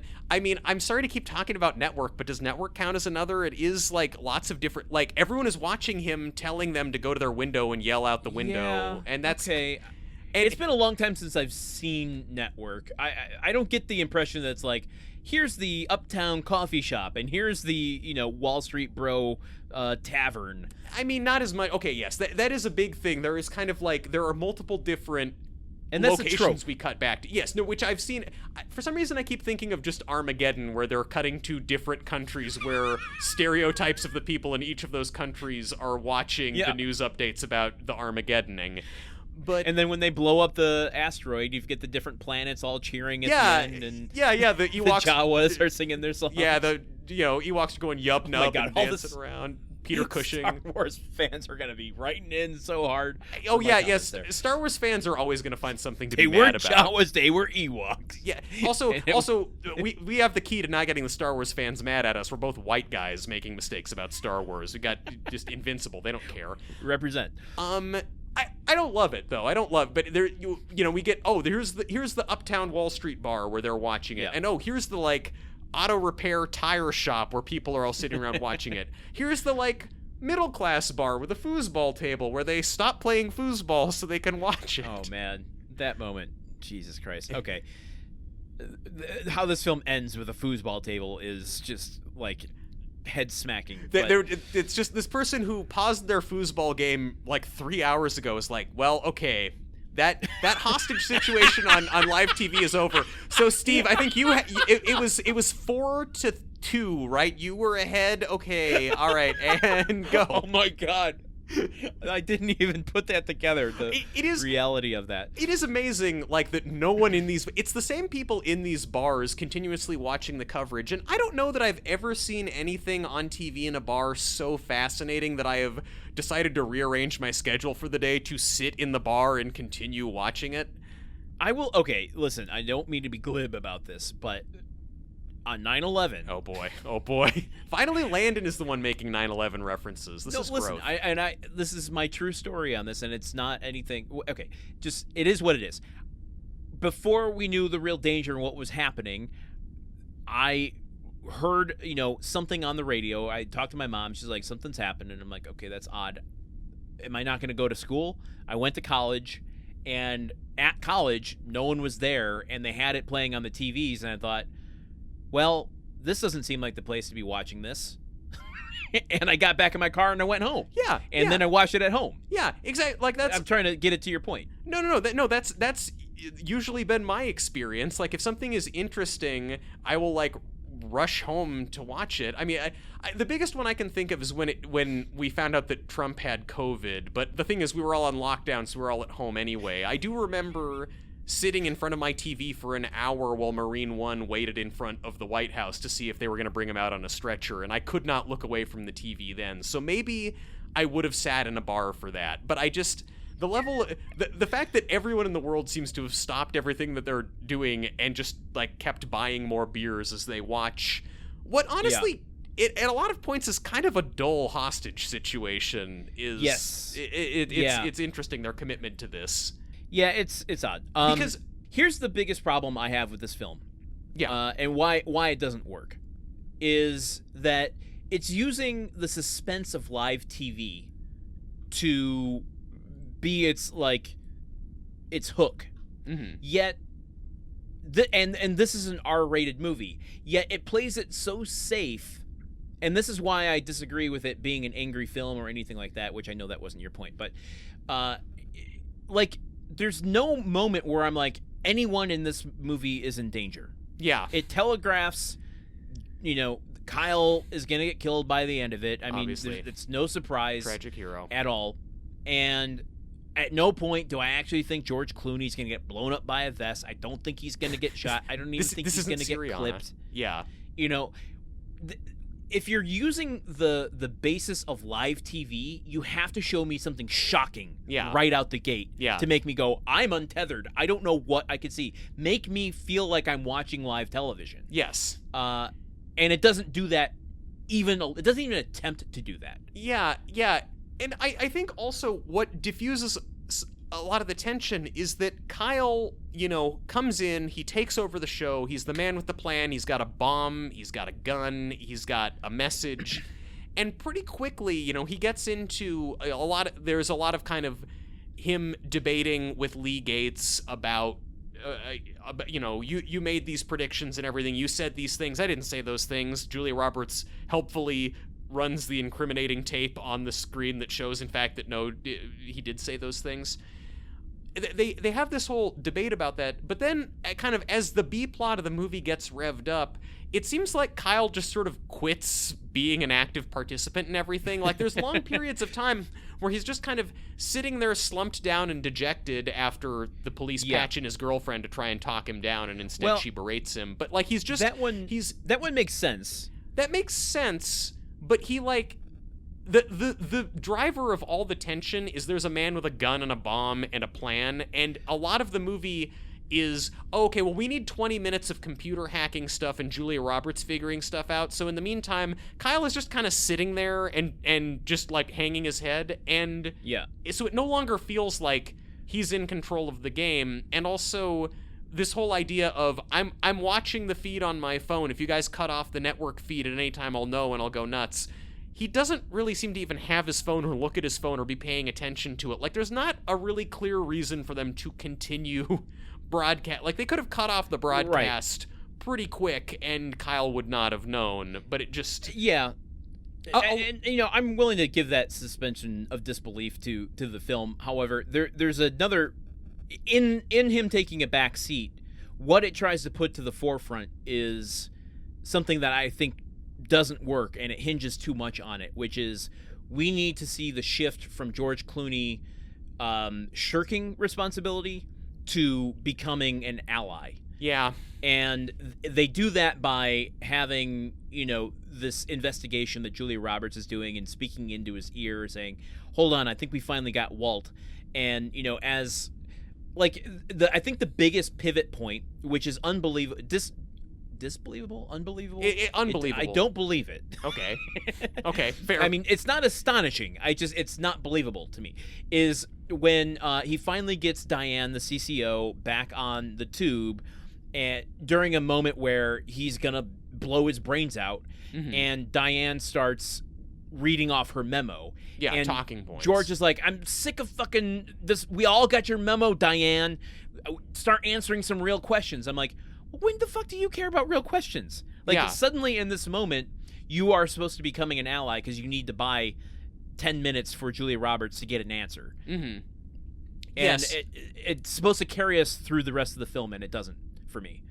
Yeah, that's kind of a central thing of this movie, is that a movie that is posturing itself as being so cynical and, shall we say, blah, is actually kind of about the idea that a lot of the characters in this movie are remarkably cool and chill and, like, willing to go along with stuff. George Clooney, who has made his entire career being a part of the casino economy, within about, 20, 30 minutes is like, you know what, let's take these fuckers down.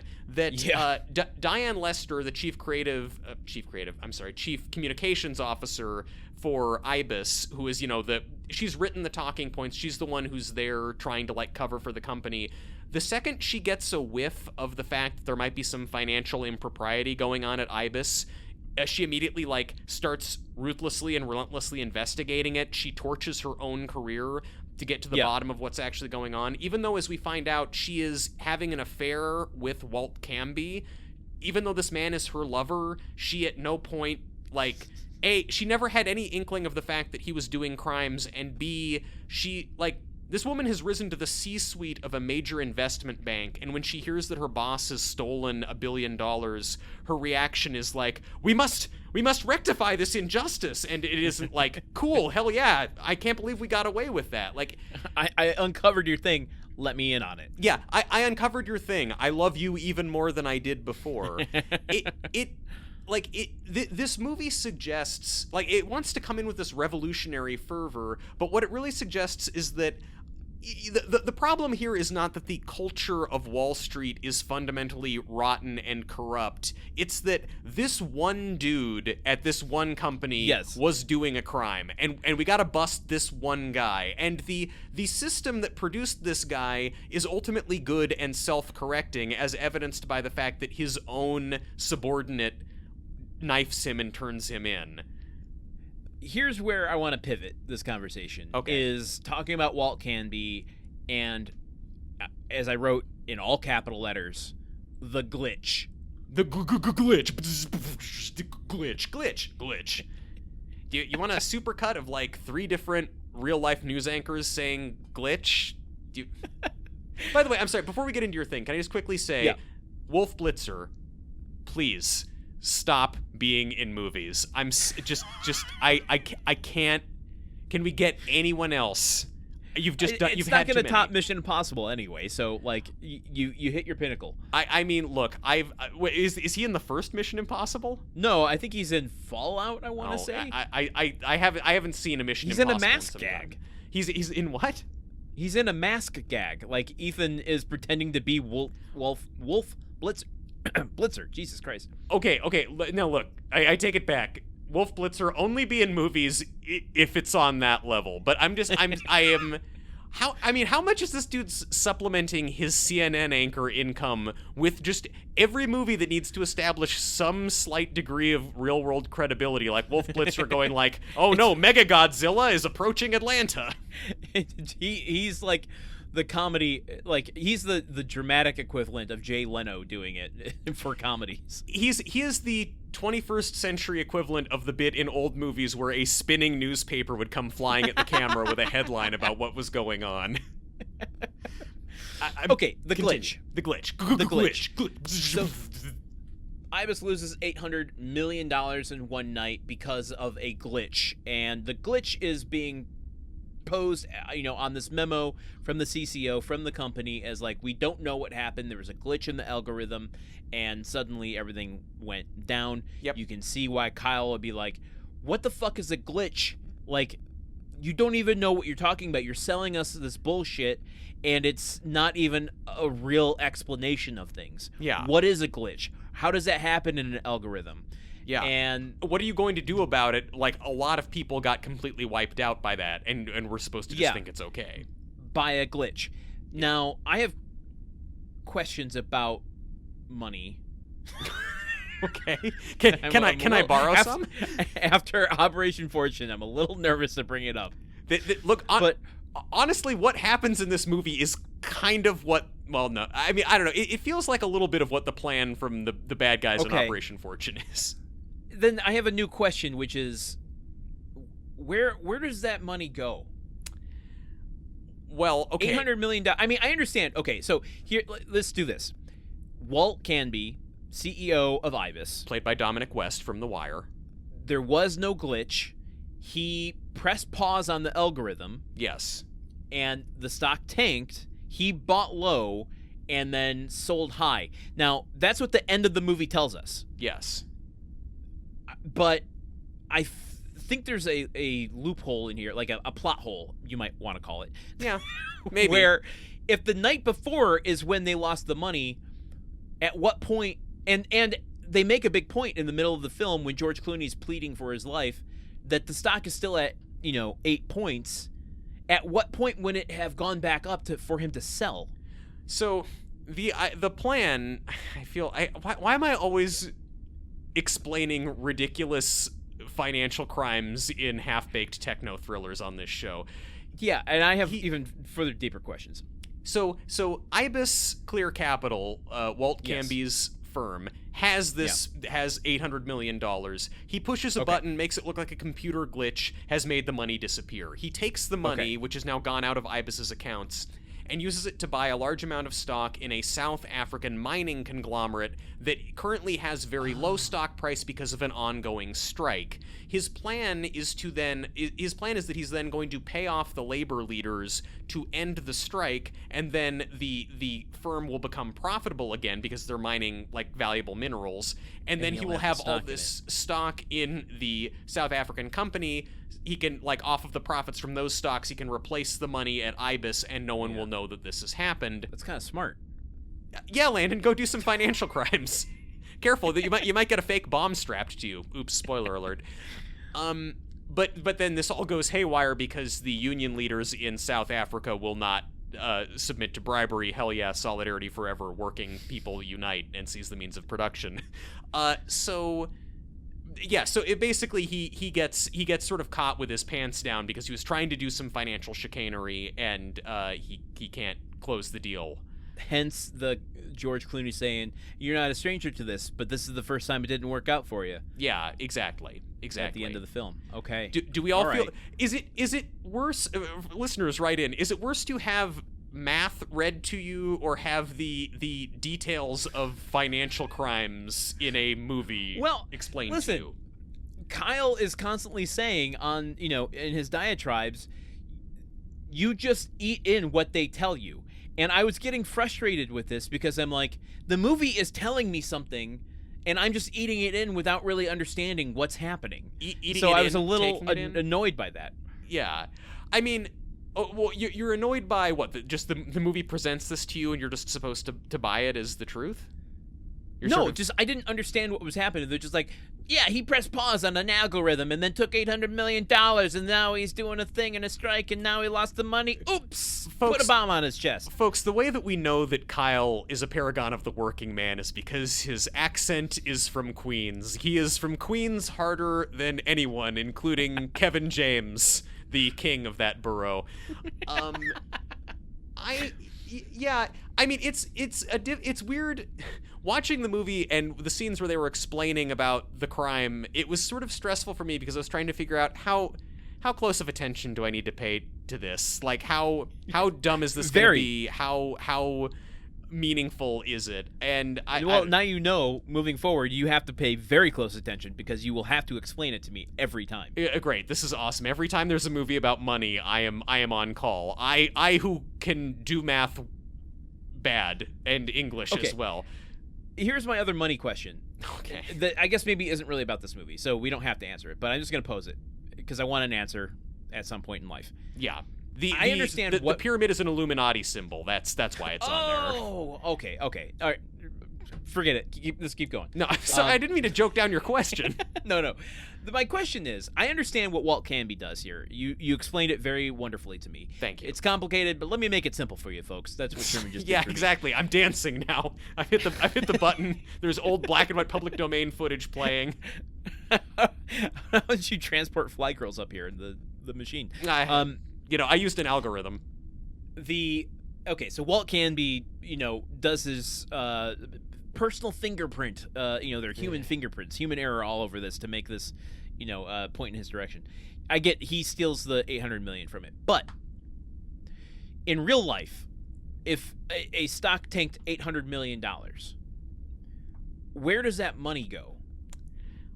Into the pockets of the people running the banks who will not get prosecuted for it. I mean, a lot of what happened in the Great Recession when a large amount of money was lost is that the money had never really been there in the first place. A lot of the money was theoretical. Like the value of certain assets had been inflated. Margot Robbie explained this to me. Yes. Yes, exactly. And it's even better when I do it. But so I think that usually when money just disappears like that, it's like, oh, there was never the amount of money that they said that there was. They were inflating the value of their books by doing a lot of different trades and stuff. And so then the real dollar amount comes out, and you're like, oops, we have an $800 million difference between the actual, because I see that a lot on stocks. Yes. The actual and the projected. Yes. Uh-huh. I feel like it's okay. It's rude of us to come on here and be critical of Jim Cramer's show when we don't even really have the basic facts of how this stuff works, and we're also presenting it in an even more boring way than him. He's not. If anything, he's not presenting it in a boring way. He kind of is if you watch the episode from Monday like I did. I don't know. I also have a short attention span. I'm only watching John Oliver play compilations of him, so. That's the way to do it. Well, I love that one of Jon Stewart's disciples is still out there taking it to Jim Cramer. They're just locked in an endless battle like Batman and the Joker. So Kyle is mad. He is very angry about what's going on. But then George Clooney makes this shift eventually, be like, no, you know what, let's get answers for you, let's figure this out. At first because he doesn't want to get shot, but then gradually because it's like, wait, actually, how did this work? And he's got Julia Roberts tracking stuff down. Diane Lester, who's the chief communications officer at IBIS, is also looking into it. All this investigation is going on, and when this all gets started, Kyle is very angry at Lee Gates specifically. Like, he comes pretty close to shooting him a couple different times. It's like, you told me to invest in this stuff. How dare you? Fuck you. But then, Julia Roberts is advising him about this on the earpiece, but Gates kind of shifts the blame and throws Canby under the bus and says, he's the one who did it. Let's figure it out. I'm going to help you get to the bottom of this. But then as the movie goes on, everybody gets so obsessed with figuring out what Canby did wrong that the fact that Kyle is mad at Lee Gates sort of gets lost in the mix, and the movie sort of forgets that was ever an issue. And so, by the end of the movie, they uncover that he's doing this stuff, and then this alliance forms where Clooney convinces Kyle to be like, no, let's. Here, come on, continue to take me hostage, but I'm on your side now. We'll walk down Wall Street together to go to where Canby is and confront him about all this. They confront him. Kyle winds up getting shot by the police in the aftermath of all this. But, at the end of the movie, George Clooney and Julia Roberts have been reunited at the hospital where they're recovering. They're talk talking about all this. Coda. But he just, and she says to him, to kind of signify that she's decided not to quit, well, how are we going to top this with next week's show? And they kind of have a laugh about it. But it's like, it's like George Clooney seems to have forgotten that he's part of the problem, that part of the reason, like, well, the show is bad. Money Monster is not good. And that's what Kyle came out saying. You bamboozled all of us into buying this rotten product. They've cracked down on the guy with the rotten product, but George Clooney has done no self-reflection about, why did I allow myself to get lied to? Why was I so uncritical of what was being sold to me? And the movie ends with, like, it's a happy ending. He's going to keep making his show, it's a misguided happy ending. And so, okay, a couple things I want to make comment on there. Yeah. One is, in the initial Blacklist scripts, Kyle survived. Oh. And when Jodie Foster took on the directing role, she said, one change, if I'm going to take this on, has to happen, is that Kyle needs to die at the end. That's going to be more realistic to the situation. So we need that realism. But I can also see studios going, well, that's a downer ending. We need some sort of happy way to get out of this, and that's how we get this awful, awful coda between Julia Roberts and George Clooney, where it's like, we just experienced, 12 straight hours of adrenaline-filled trauma. Sure, let's have some takeout and talk about next week. This is a very satisfying conclusion to a bit of character backstory on George Clooney, which is that he hasn't eaten dinner alone since the 90s and is always desperate to have a dinner guest. And Julia Roberts is like, but isn't it nice to just get some takeout and watch TV? And then in the end, they eat takeout together and watch TV. Oh boy, it's great. Now, okay, I want to be very clear in saying the movie is not successful at doing this. No. But they at least attempt to address the situation that you're referring to here. In that, when Kyle comes on, he says, I just want answers. I want a little bit of honesty. Sure. And again, the movie attempts, to me, unsuccessfully at doing this by having George Clooney be a little confrontational at some points. And like that moment when he's like, okay, you want to talk numbers? Let's talk numbers. Let's get the scoreboard up. And he like starts to take control over the show again. Yeah. It's like, Kyle in one column and Lee in the other column. Okay, let's say the most obvious elephant in the room, money. I got some, you don't. Okay, That's a point for me. But let's pivot. Let's talk about family. I'm 3 times divorced. I have 1 kid. I think he's 16. I don't know. I send a Christmas card every year. Yeah. I would say that's a point for you. And so he starts, like, that is the film's way of showing, okay, you want honesty? I'll give you honesty.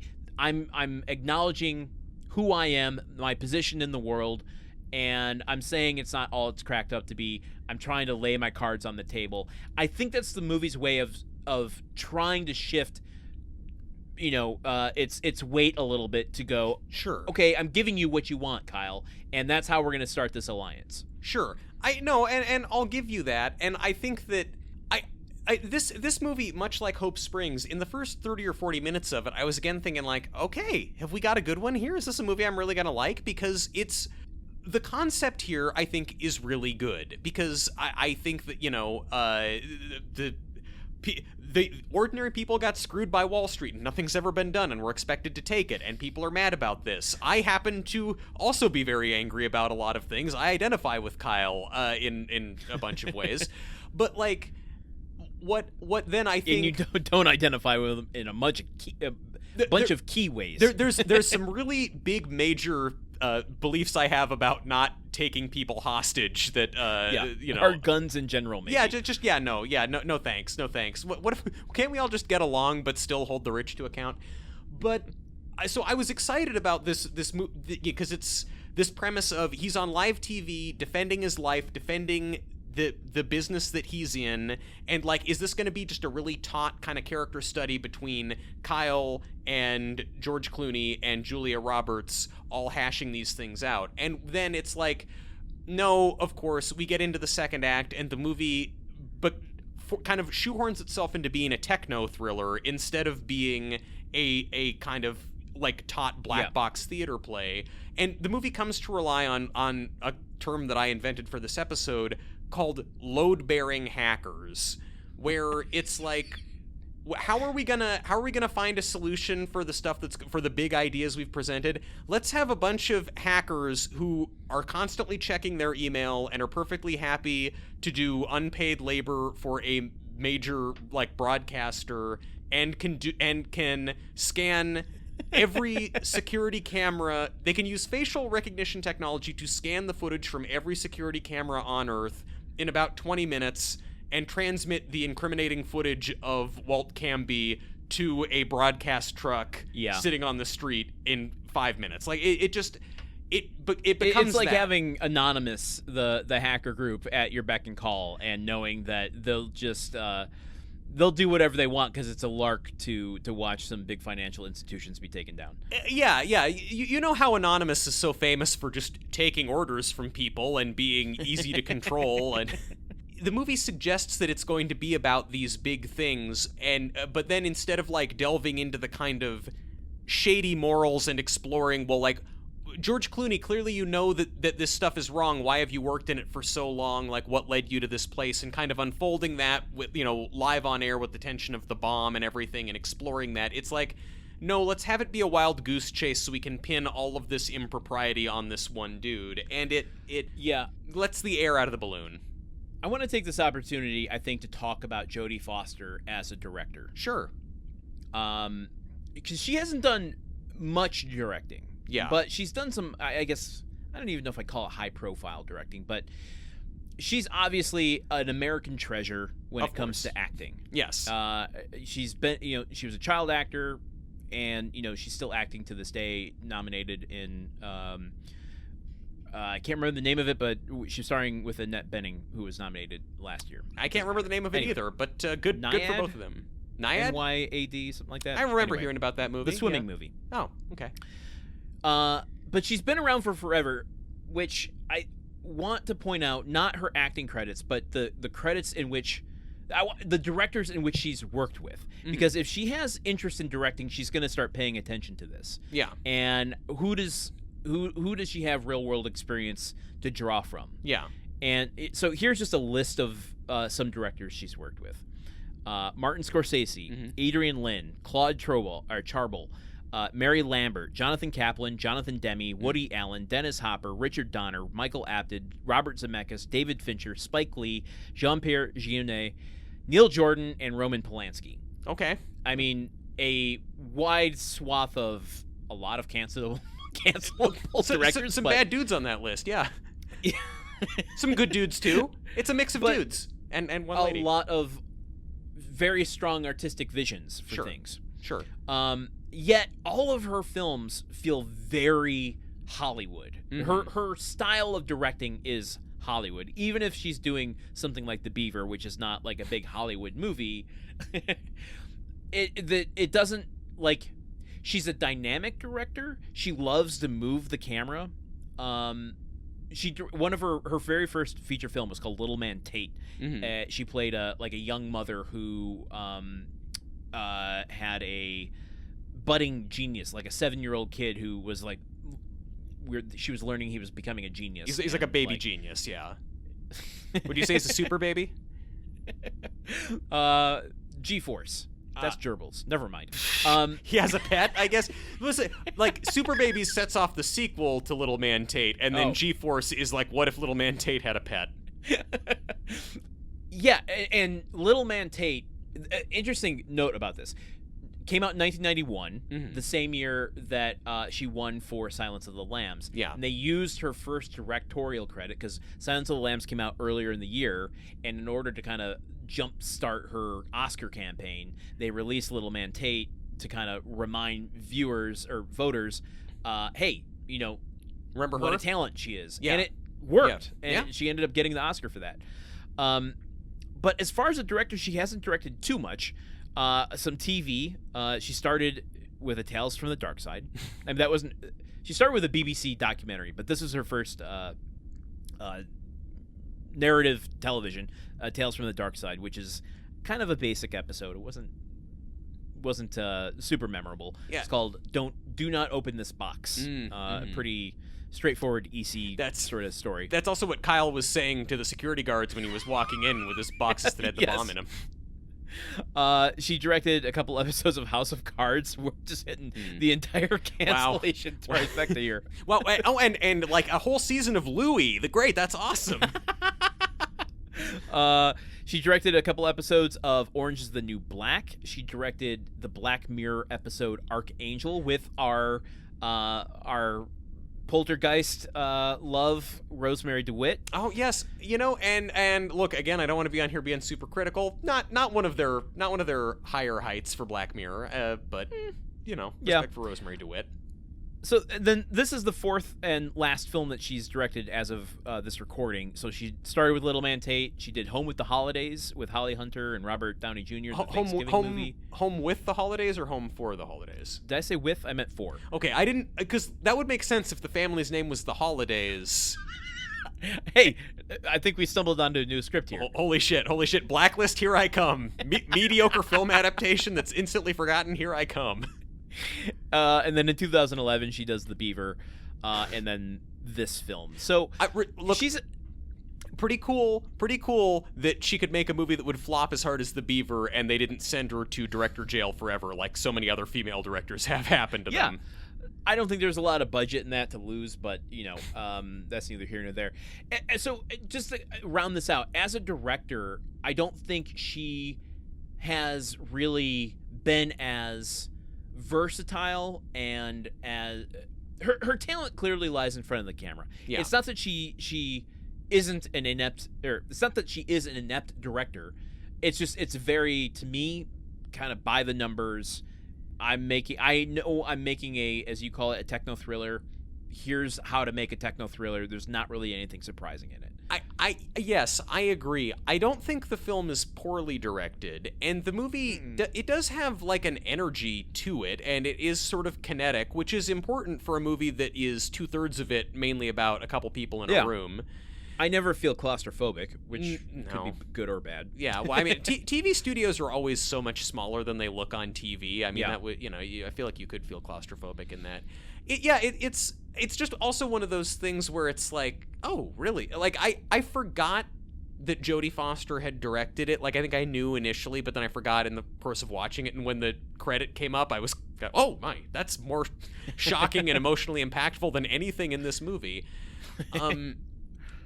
Yeah, I don't know. It feels like sort of a by the numbers kind of, I don't know if pot boiler is the right term for it, but sure.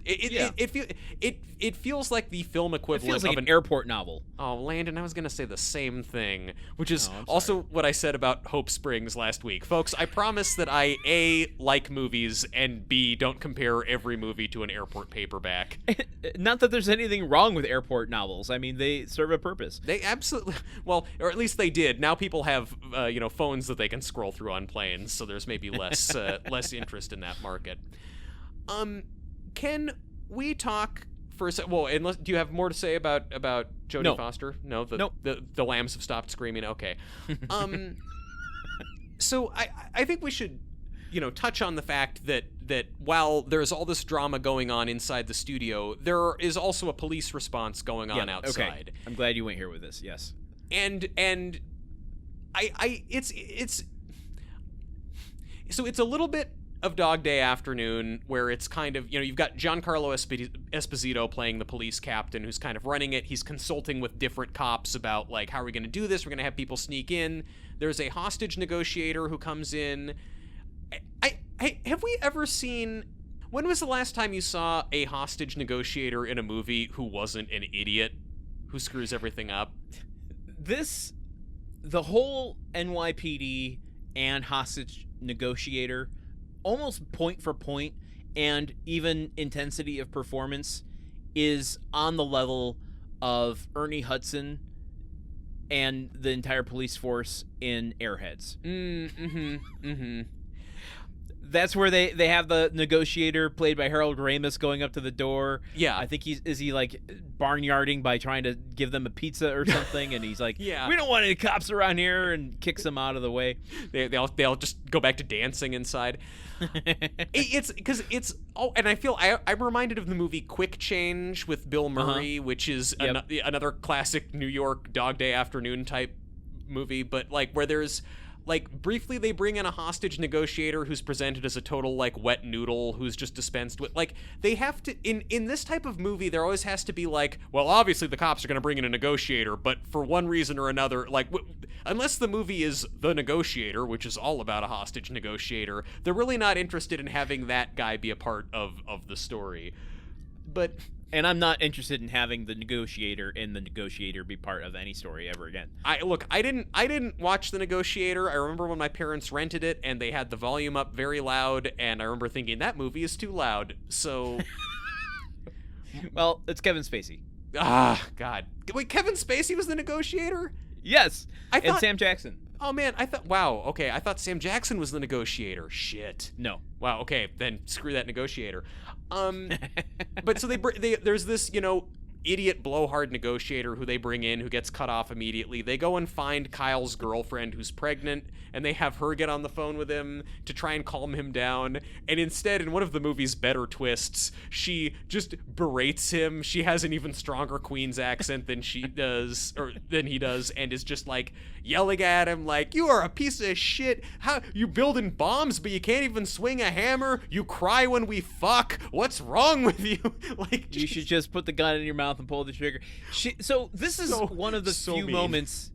This is one of the few moments. I think the lesser effective one I had just mentioned about George Clooney, doing the scoreboard. This is the other moment where I could see producers reading the Blacklist script and going, "Oh, didn't expect the girlfriend to act that way. That defied my expectations. This is an interesting take on the genre." Mm-hmm. And I have to admit, like, it was an interesting way to take that scene. Was not expecting that. The fallout of it just kind of like, it's like waiting for that firework that thumps in your chest, and it just ends up being one of those. Yeah. It's his girlfriend yells at him so hard on national television that he basically just pouts and allows George Clooney and Julia Roberts to take up the mantle of moving the plot along. Like, that's kind of the point at which there's an extended period where, like, the cops are sneaking in and evacuating the rest of the camera crew, and they do it because basically Kyle is sitting with his back to the door, with his head hung, with his back to the cameras for a very long time, like, not moving, not looking at the phone where he has the broadcast up or anything, allowing multiple cops to come in, and it's like, bro, it turns an interesting moment into just a kind of contrivance of plot. I mean, look, no one likes getting in a fight with their girlfriend. I agree, but also when you're taking hostages on national television, you have to keep your head in the game. You've got to like be ready for that. And I can imagine it's exhausting. I mean, look, it is exhausting. Like, I get kind of drained just by podcasting, which is one of the easiest activities in the world. Like, if I had to be holding my thumb down on I mean, honestly, I injured my thumb recently, and seeing him have to just keep his thumb tensed on a trigger for, like, hours at a time, it was making me think, like, wow, dude, this guy's intense. He's going all the way. It is an interesting plot point that basically then just is used to service a bunch of plot weaknesses that come outward from there. But I don't even really recall what happens to Giancarlo for the rest of the film after they get the girlfriend. Well, it's basically the police. This movie is predicated on two notions. One is that the Wall Street financial industry is full of good, morally upstanding people and occasionally there's one or two bad apples, but they will be dealt with by all of the good bankers on Wall Street. The other notion is that the NYPD is super cool and chill, and they really, really hate shooting people, and they don't ever want to shoot people. because there are so many, they get to a point where they're okay, we're going to leave the studio and we're going to walk down the street, and it's like Kyle has the gun to George Clooney's head and is using him as a human shield with the bomb vest on him. They're walking down the street to the building where they know that Camby is, and the police are just like, oh, okay, dude with a bomb strapped to him and a gun walking around Lower Manhattan. All right, well, everybody stay like 12 feet away. Just keep your distance. Like, the police sort of form a perimeter. They don't try to close the streets. George Clooney at one point yells to them, like, the van comes with us, because Julia Roberts is getting into a broadcast van, and the police are like, okay, let the van follow them. George Clooney is the commander of the NYPD. There is an important piece of context for that that has been overlooked, which is, it's not super contextual, but when they recognize the bomb squad is in there, like, looking over the footage and looking at the vest, they get the sniper squad in, and the guy says, oh, this dude's a hack, he doesn't know what he's doing. If he would have known how to put a vest together, he would have put the transmitter for the kill switch, the transmitter, which is on the vest, over the heart so that we can't shoot it out. He doesn't know what he's doing, so he put it on the side of him. So as a sniper, I'm suggesting that we just shoot it out, and Lee has an 80% chance of living. Now, the sniper is like, yeah, let's just shoot him. And the head of Giancarlo is like, you are suggesting we shoot a host of a TV show live on air? And the guy just goes, yeah. Which is kind of funny to me, but it illustrates their point while also providing context for why they don't want to shoot people. It's just that there's not a whole lot of discussion about shooting Kyle, and admittedly, yes, he has the dead man switch, but there have been, I feel like, I don't know, so many cases where, like, he will be in front of a crowd of cops all pointing their guns at him. He is brandishing a gun. He at one point does shoot an innocent person, and at no point do any of the cops just start shooting him. Producer Ron, I mean, you're not dead, but rest in peace. I hope that all of you is okay. But it's interesting that, they're very gung-ho about this plan of trying to shoot a transmitter off of George Clooney's chest, which is, like, as someone who plays a lot of XCOM 2, like, I've been in situations where the game tells me I have an 80% chance to hit, and if that 80% is the same as the 80% the police sniper has, George Clooney is toast. He's gonna get missed. It's gonna kill him. My take on it was, he's going to 100% hit the transmitter, but George Clooney has an 80% chance of surviving. And look, also, that you're saying that this guy is saying, yeah, I'm going to 100% hit this tiny transmitter at range. Like, are you American Sniper right now? Is that how you can do it? Like, that is a huge degree of confidence in your abilities. It's impossible to know if someone's an American Sniper unless they're holding a baby doll. Yes, that's true. Unless there's a ghostly CGI baby hand coming up. So the police are either very gung-ho to shoot the hostage, but not really ever super concerned about shooting Kyle, even when he's out there providing a threat to life and limb. The police really don't make any attempt to kind of control the situation or take command of things. Like, they're just like, okay, well, he wants to walk down the street with this guy and a bomb and people all over the place. He wants to take the bomb into a different building. Just cut a wide berth. Let's let him do it. It's a very hands-off response to it that is very convenient for the plot, much like all of the bad guys in Operation Fortune just letting Orson Fortune hold up a map to their face and punch them, or letting him run up and shoot them. It's just this very audacious plan that Kyle has is able to succeed largely because the police since 9/11, the NYPD has decided to get very cool about bombs in Lower Manhattan. And it just, I understand that there is suspension of disbelief. I'm not asking that every movie be, a rigorously accurate Tom Clancy thriller. It's more fundamental. But it's like, this movie is asking me to suspend my disbelief so hard in so many places that at some point it gets hard to stay invested in it, because it's like, it seems like they're parting the ocean and to allow this weird jabroni's plan to work. This is also the moment in the film when other commentators start commenting on the live feeds. Is it Mark Cuban who pops up at one point? Well, there's the guy from the Young Turks, Cenk Unger, or I don't know how to pronounce his name, but I don't know. They clearly put out a call to all kinds of talking heads, not the kinds of talking heads that we want, frankly, to like, okay, can we get you weighing in on the concept of a guy being held hostage on a Jim Cramer type show? And a lot of people send in tapes, and I think Wolf Blitzer got the lion's share of it. Yeah, well, and they have like a fake TMZ group, you know, commentating on it as like, my phone's blowing up right now. Oh my God, after this, I'm going to have to, you know, I don't know. Get a new phone. Some crass line. I don't even remember what the line was, but yeah. So as they're going down the street together, at some point in this process, Kyle reveals to Lee Gates that, well, hey, maybe now's as good a time as any to tell you the bomb isn't real. It's just pieces of clay. And I would call this the least surprising thing in film history. Well, they telegraph it throughout the whole film.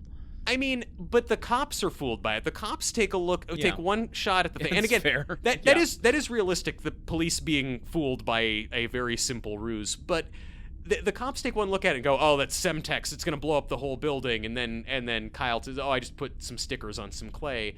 But, like, can you remember the last time there was a movie with a bomb in it as a central plot point and the bomb wound up being real? Because I feel like it's always just the bomb is fake. Does the Kingsman count? When all the phones are real? Are the bomb? The central...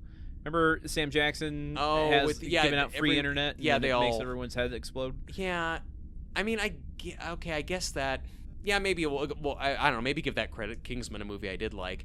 I just feel like I've seen this so many... It's not really a bomb, though. I get your point. Yeah, it's like, it's whenever there is a bomb where, like, one of the central characters in the movie who is kind of making some good points has a bomb, it's always, oh, no, but it's fake. And here, it sort of bugs me that, like, they pull this punch of, like, oh, the bomb wasn't real, actually. Kyle is a good guy. He'd never do that. It's like... Yeah, the bomb is fake, but the gun you're waving around and using to shoot innocent people is real. I guess you get some nice guy points for not wanting to blow up an entire floor of an office building, but you were still prepared to execute a bunch of people on live TV.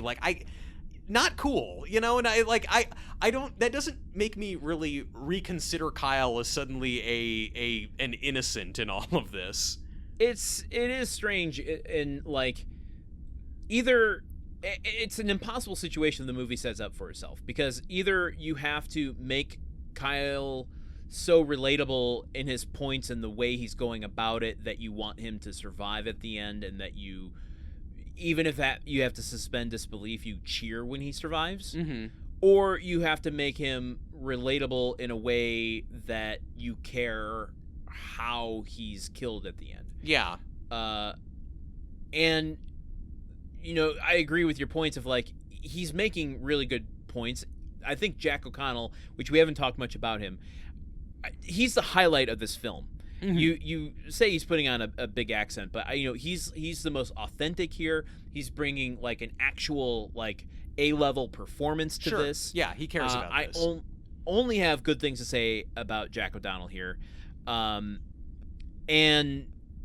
he makes me relate to the character. But then the movie doesn't really care. I mean, it seems like it wants to care, but, like, doesn't know what to do with that.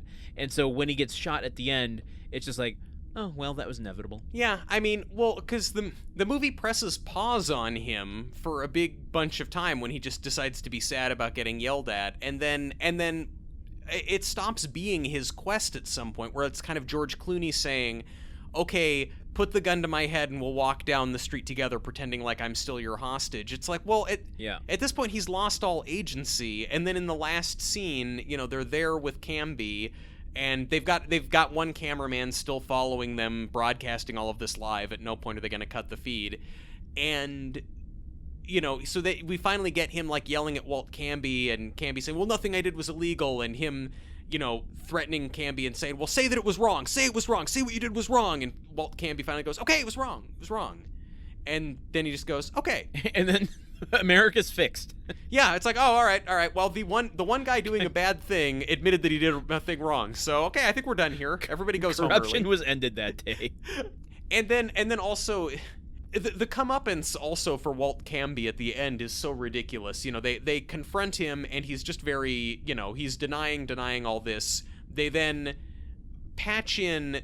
Julia Roberts is in the van outside the building where they have gone to confront Walt Canby, and they patch into a computer screen or a TV screen that's conveniently there. They patch in surveillance video that the hackers found. They sent a crewman down early to go. They knew where they were heading, so they sent the cameraman down there to get a TV up. Yeah. It's again just a lot is kind of like very well set up and arranged for everything to work perfectly, but they show this footage of Walt Canby in South Africa. He'd been claiming he was in Switzerland earlier, but in fact he was in South Africa, and they have footage of him arguing with the union leader who is keeping the strike going, and this is what proves that, yes, he did actually try and use the money to buy into this company and was buying low and was going to end the strike.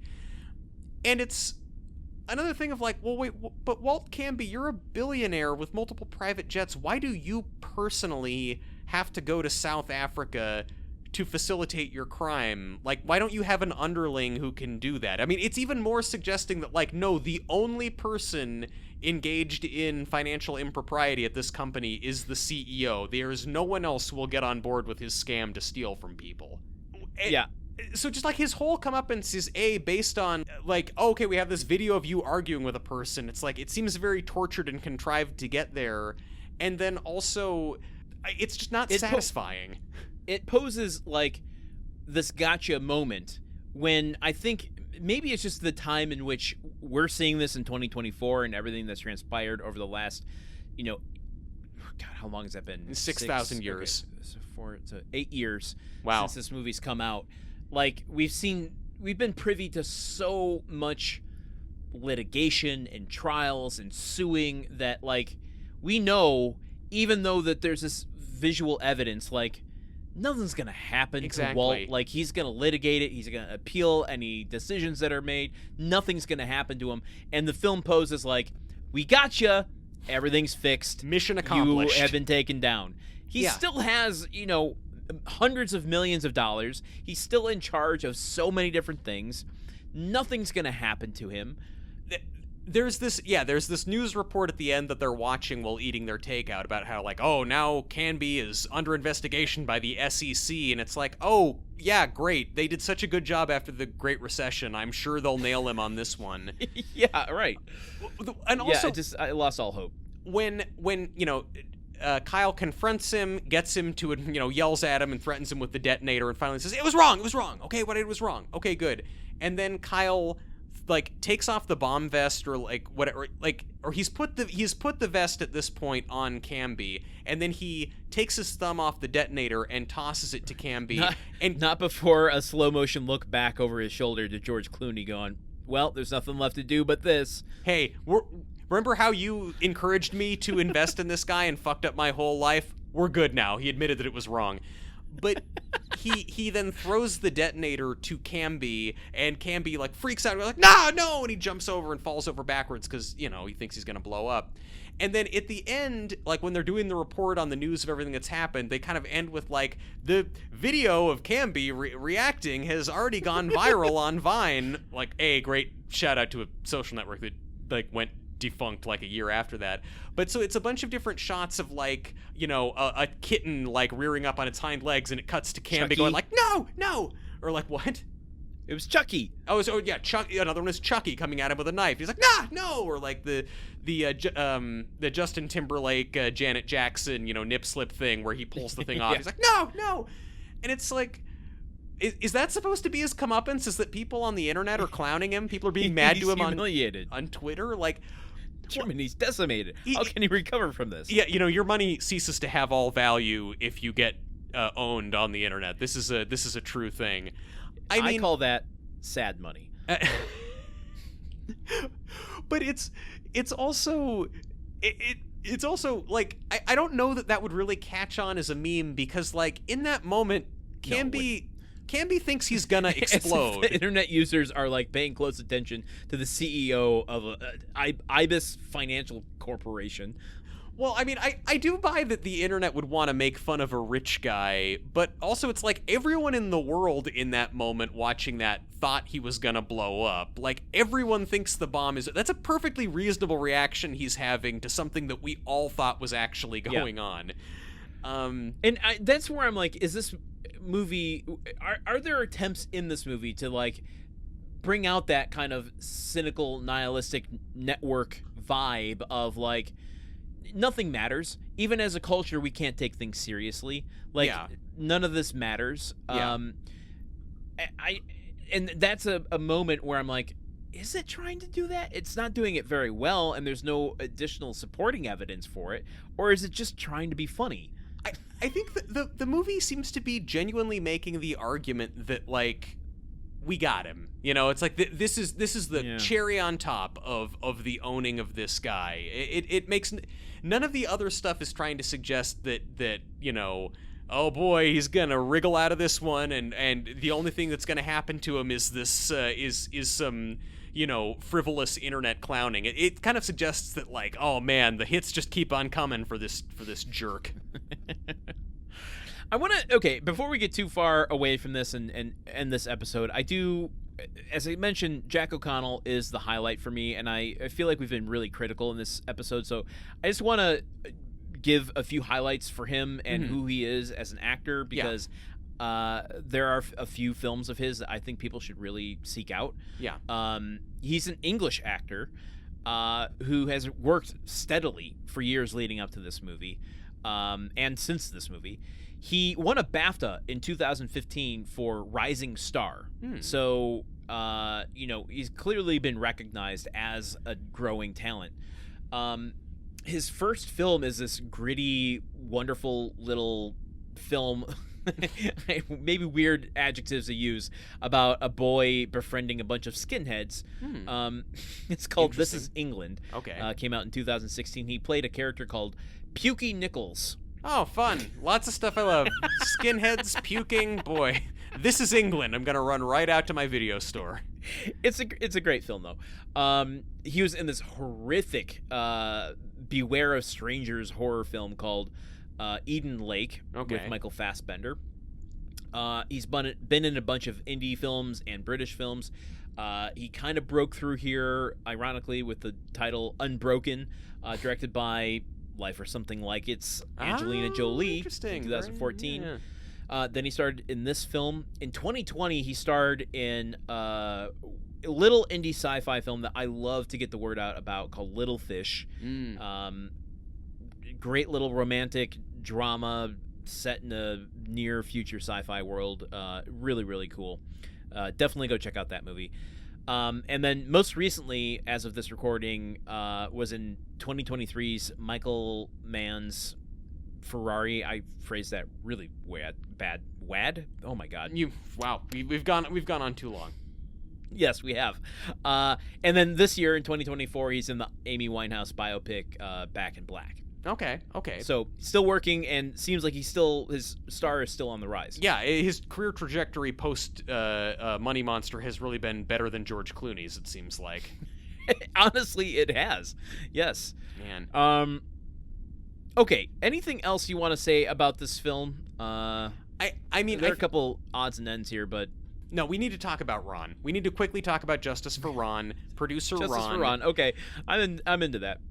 Ron is a producer on the show who early on, you know, before everything kicks off, is telling George Clooney, hey, I talked to this pharma CEO and he gave me a vial of this new drug, this erectile dysfunction cream that they just got approved, etc., etc. But when Ron arrives to that, he's like, out of breath, I'm sorry, I just ran here from the village, I was just having lunch with this guy. And then for much of the movie after that, he's being told to run to other places by either George Clooney or Julia Roberts. You know, run here. But I just got here. No, you got to go there now. He's running all over. He also half a mile away in 3 minutes. Yes, you got to make it. Yes, you got to do it. You know, he's being given all these impossible tasks. He's been forced to try an experimental drug on his genitalia. And then also, late in the movie, when George Clooney is out on the street, Julia Roberts needs to get a new earpiece to him, so Ron comes running up to her after having sprinted from some other place in Manhattan. She gives him the earpiece and says, "You need to get this to Lee." And he's like, "Well, he's surrounded by cops. You're a producer. Produce it." So he goes running up to him with the earpiece for George Clooney, and this startles Kyle, and Kyle shoots Ron in the arm, and he doesn't die, but he's severely injured. Like Ron is the real working class hero in this movie. This is a guy producers on shows know if he's working class, but I get your point. I don't know. He's not getting paid as much as he should be, even if you take out the going above and beyond that he does throughout this movie, even on a day-to-day basis, I'm sure they're working him a lot of hours, and he's making $70,000 a year to live in New York. But he's a producer. He's making other people work long hours too. So let's balance the scales a tiny bit. Oh, okay, you're right. I guess I should ask some more trenchant questions about the systems and not just focus on individuals. I should have learned that lesson from Money Monster. I just feel like, if anyone has a right to be going crazy and waving a gun around and ranting about the unfair conditions for the working man, I think that it's Ron. That's just me. Who the good guys in the movie have been mistreating. I want to talk about Christopher Denham's performance as Ron as well. Will it surprise you that his number one credit is in Argo?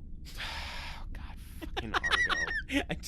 I feel like if I say it enough times, you're gonna run out of air. It really deflates me just thinking about Argo. Oh boy.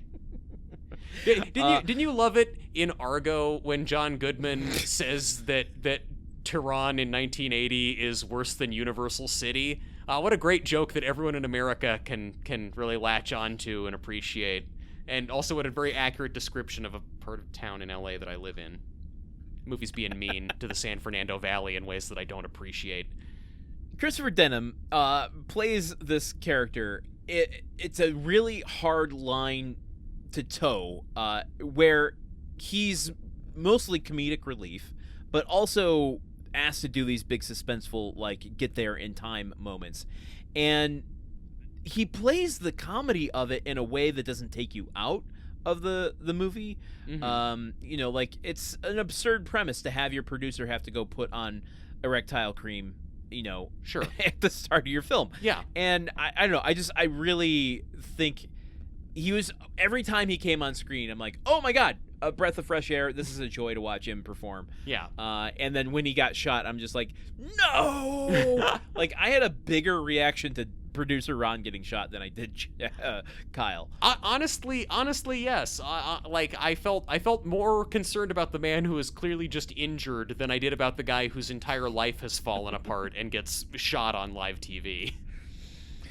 Oh, okay.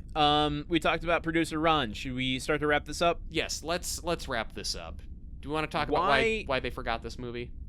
Why did this movie get forgotten? This movie got forgotten because it makes a lot of sacrifices as a thriller in pursuit of big ideas and big statements, but the ideas aren't that big and the statements aren't that impressive. I might even inverse that. I would say it sacrifices ideas in the pursuit of a Hollywood thriller, but that's me. No, Sorry, no. That may well also be a way that it goes, because yes, there's so much stuff where you have to suspend your disbelief. The movie is bending over backwards to engineer this public confrontation between a Wall Street villain and an everyman, where the everyman is able to just speak truth to power. And so yes, I'll buy that the cops have to be extra lenient about letting them go down the street to have this happen, or okay, sure. If this is in service of a greater point and a greater message, fine. But it's just, the message of the movie is, it is really fucked up that Walt Canby at IBIS stole that money, and not anything about broader society. So you've given me a sort of mediocre thriller that claims to have a message but really doesn't. And so I think that ultimately that's the sort of thing, it's not satisfying enough, it's not revolutionary enough to really stick, so it just kind of slides off of your brain. Why do you think it was forgotten? This movie hums along at a level 6 intensity for the entire time. Yeah. Which is, commendable in that it's in its consistency, but it's never like I would prefer some peaks and valleys. Yeah. Give me some way higher highs, and some much lower lows. Yeah. Like everyone is just kind of fine through the whole film until they're not. Yeah. This has big Hollywood vibes. Yeah. And I think it wants to kind of be anti-Hollywood, but it's not. Go with me for just a second down a tangent, a little lane here. Little Man Tate, I watched again recently because I was just kind of curious about Jodie Foster's approach to directing, and I saw it when I was much younger, but I watched it for the first time in maybe 20 years. And comparing that film, which came out in 91, to this film was interesting in that Little Man Tate, not a great film, but I got nostalgic for the way mid-level dramas were made in the 90s versus this is what the version of it is now. Yeah. Where it's like they're so worried about their return on investment that everything feels calculated. Nothing can be dangerous. We really can't make any big statements. Not that Little Man Tate is, but there's just a more genuineness in its approach. That here everything just feels so curated and it's just the way Hollywood makes movies, and it's just an interesting comparison to how they made movies in the 90s to how they make movies in 2016. There's nothing like messy about this movie, except for maybe some of the pacing, but like there's not like a sense of just sort of what you see is what you get. Everything to it feels very constructed and put together. It's very glossy and clean, and it doesn't have a sense of kind of edge or grit to it that's something, I don't know, like... But it's pretending to have that, which makes it kind of worse for some reason. It's pretending to be angry, it's pretending to have big ideas, and it's pretending to have grit. Oh my god, Truman! Fucking Money Monster is Nickelback of movies. Yeah, in that it's just it's fronting on every front, basically. It's pretending to be angsty and angry and rocky, but really it's just out for your money. It's out to make a big out box office. It's out to make a nickel. Honestly, I got one more point as to why this was forgotten. Yeah, go for it. Okay, and this plays into what we were talking about a little bit earlier in the episode, way earlier in the episode, about movie stars. Because I think when you have two gigantic stars like George Clooney and Julia Roberts, and we didn't really talk too much about Julia Roberts in this, their personas as a whole kind of eclipse the individual projects they do. That's why I asked you that question about what's the last hit you remember George Clooney having. Yeah. And it kind of gave me a revelation about superstars, and it's kind of odd how it works when you are a superstar. Like, the iconic movies support their persona so that it can protect them from the bad or forgettable ones. Like, George Clooney doesn't walk away from this not being George Clooney anymore. Sure. Julia Roberts is going to be Julia Roberts, forever, regardless of Money Monster. Yeah. Because they were superstars going into it. And I think that has a huge mark on why something gets forgotten. Like, if it's a movie that ends a career, you're going to remember that. If it's a movie that is just kind of like comes and goes in someone's career and you don't remember them from it, you remember them from these other big things, it's just going to fade into the fog of memory. So you think of something like, would you say that Joseph Gordon-Levitt's career ended with Don Juan, where he plays the sensitive porn addict? No. And like, no, I think it ended with Snowden. Okay, but like, just this movie, like, nothing in it rises to that level of like, this guy, this bankable star got too high on their own supply and disappeared. But Joseph Gordon-Levitt never hit superstardom. I think he was a hot flavor for a while, but he never reached George Clooney levels. No, that's certainly very true. But maybe he was thought an he did. A-lister for a short period, but not like he couldn't demand $20 million for a movie. He wasn't Jim Carrey. He wasn't Will Ferrell. But he could demand to write, direct, and star in a movie where he is hooking up with Scarlett Johansson, but just loves porn too much. Like that's a pretty big. I mean, I don't know. If you want to talk about about $100 million movie. No, that wasn't. But it takes a lot. You need to have a certain amount of juice to get all those different people to say yes to that idea. True. Yeah. Well, yes, but there is I think an important distinction between and that's what makes him not a superstar. Is like if he was a superstar, that movie would have come and gone and you'd forget about him. Whereas we would have forgotten about the movie, not forgotten about him. Yes. And I think that's the difference between a George Clooney and a Joseph Gordon-Levitt. Is that George Clooney transcends the movies that he's in. Yes. George Clooney and Julia Roberts both are a brand. Like, you know what you like a George Clooney movie, you know what role he's playing in that. You know what kind of experience you're getting. Tom Hanks, yeah. And not only are they separate superstars, together they're a superstar package. Of course, because this is not even the last time they would act together. They both kind of came back to the big screen for Ticket to Paradise.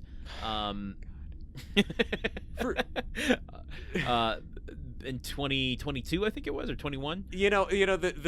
This speaks volumes about movies we might eventually cover. I kept thinking Julia Roberts did another movie with George Clooney where they were riding a scooter that was like Larry Crown or something. That was Tom Hanks. I know. I realized that in the process. We should do a podcast where we only watch movies that are named after a guy. So we got Larry Crown, Michael Clayton, Barry Lyndon, Tom Jones, Thomas Crown Affair. Yeah. Well, no. It has to be just the name. Just the name. Unless Thomas Crown's name is the Thomas Crown Affair. Like, it's got to be just Alfie. Well, that's his last name. That's his full name. His middle name is Crown.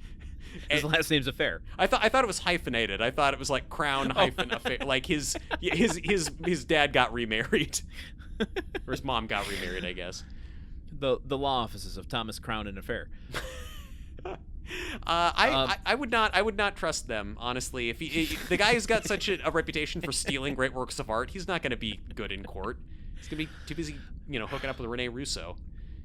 I don't think this is going to be surprising, but let's move on to our verdicts. Should we send this back to modern memory or leave this floating out here in the forgotten realm of 2016? Let's leave it floating in 2016. There was enough genuinely angry stuff going on in 2016 that that we don't need a fake angry thing. What about you?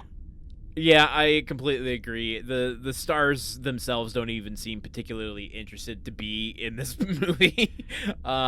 Jack, honestly, I've already said this. I'm not going to overstate my point, but I think Jack O'Connell is the only reason to conceivably remember this. But my thing is, go watch Spike Lee's Inside Man instead. Yeah. It's a similarly branded, flavor and way better.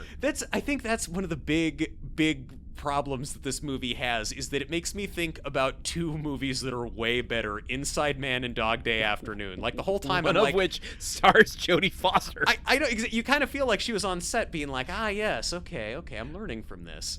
A side note about George Clooney, as a director, I feel like he takes the style of the director he previously worked with to direct his next film. If you go look at Leatherheads, it's a Coen Brothers vibe. If you go look at Confessions of a Dangerous Mind, it's a Charlie Kaufman thing. It's written by Charlie Kaufman, but Soderbergh. Leatherheads is him taking on the vibe of the Coen Brothers movie he most recently worked on, which is Intolerable Cruelty, which is one of their least popular films. It's like a copy of the worst copy from their oeuvre.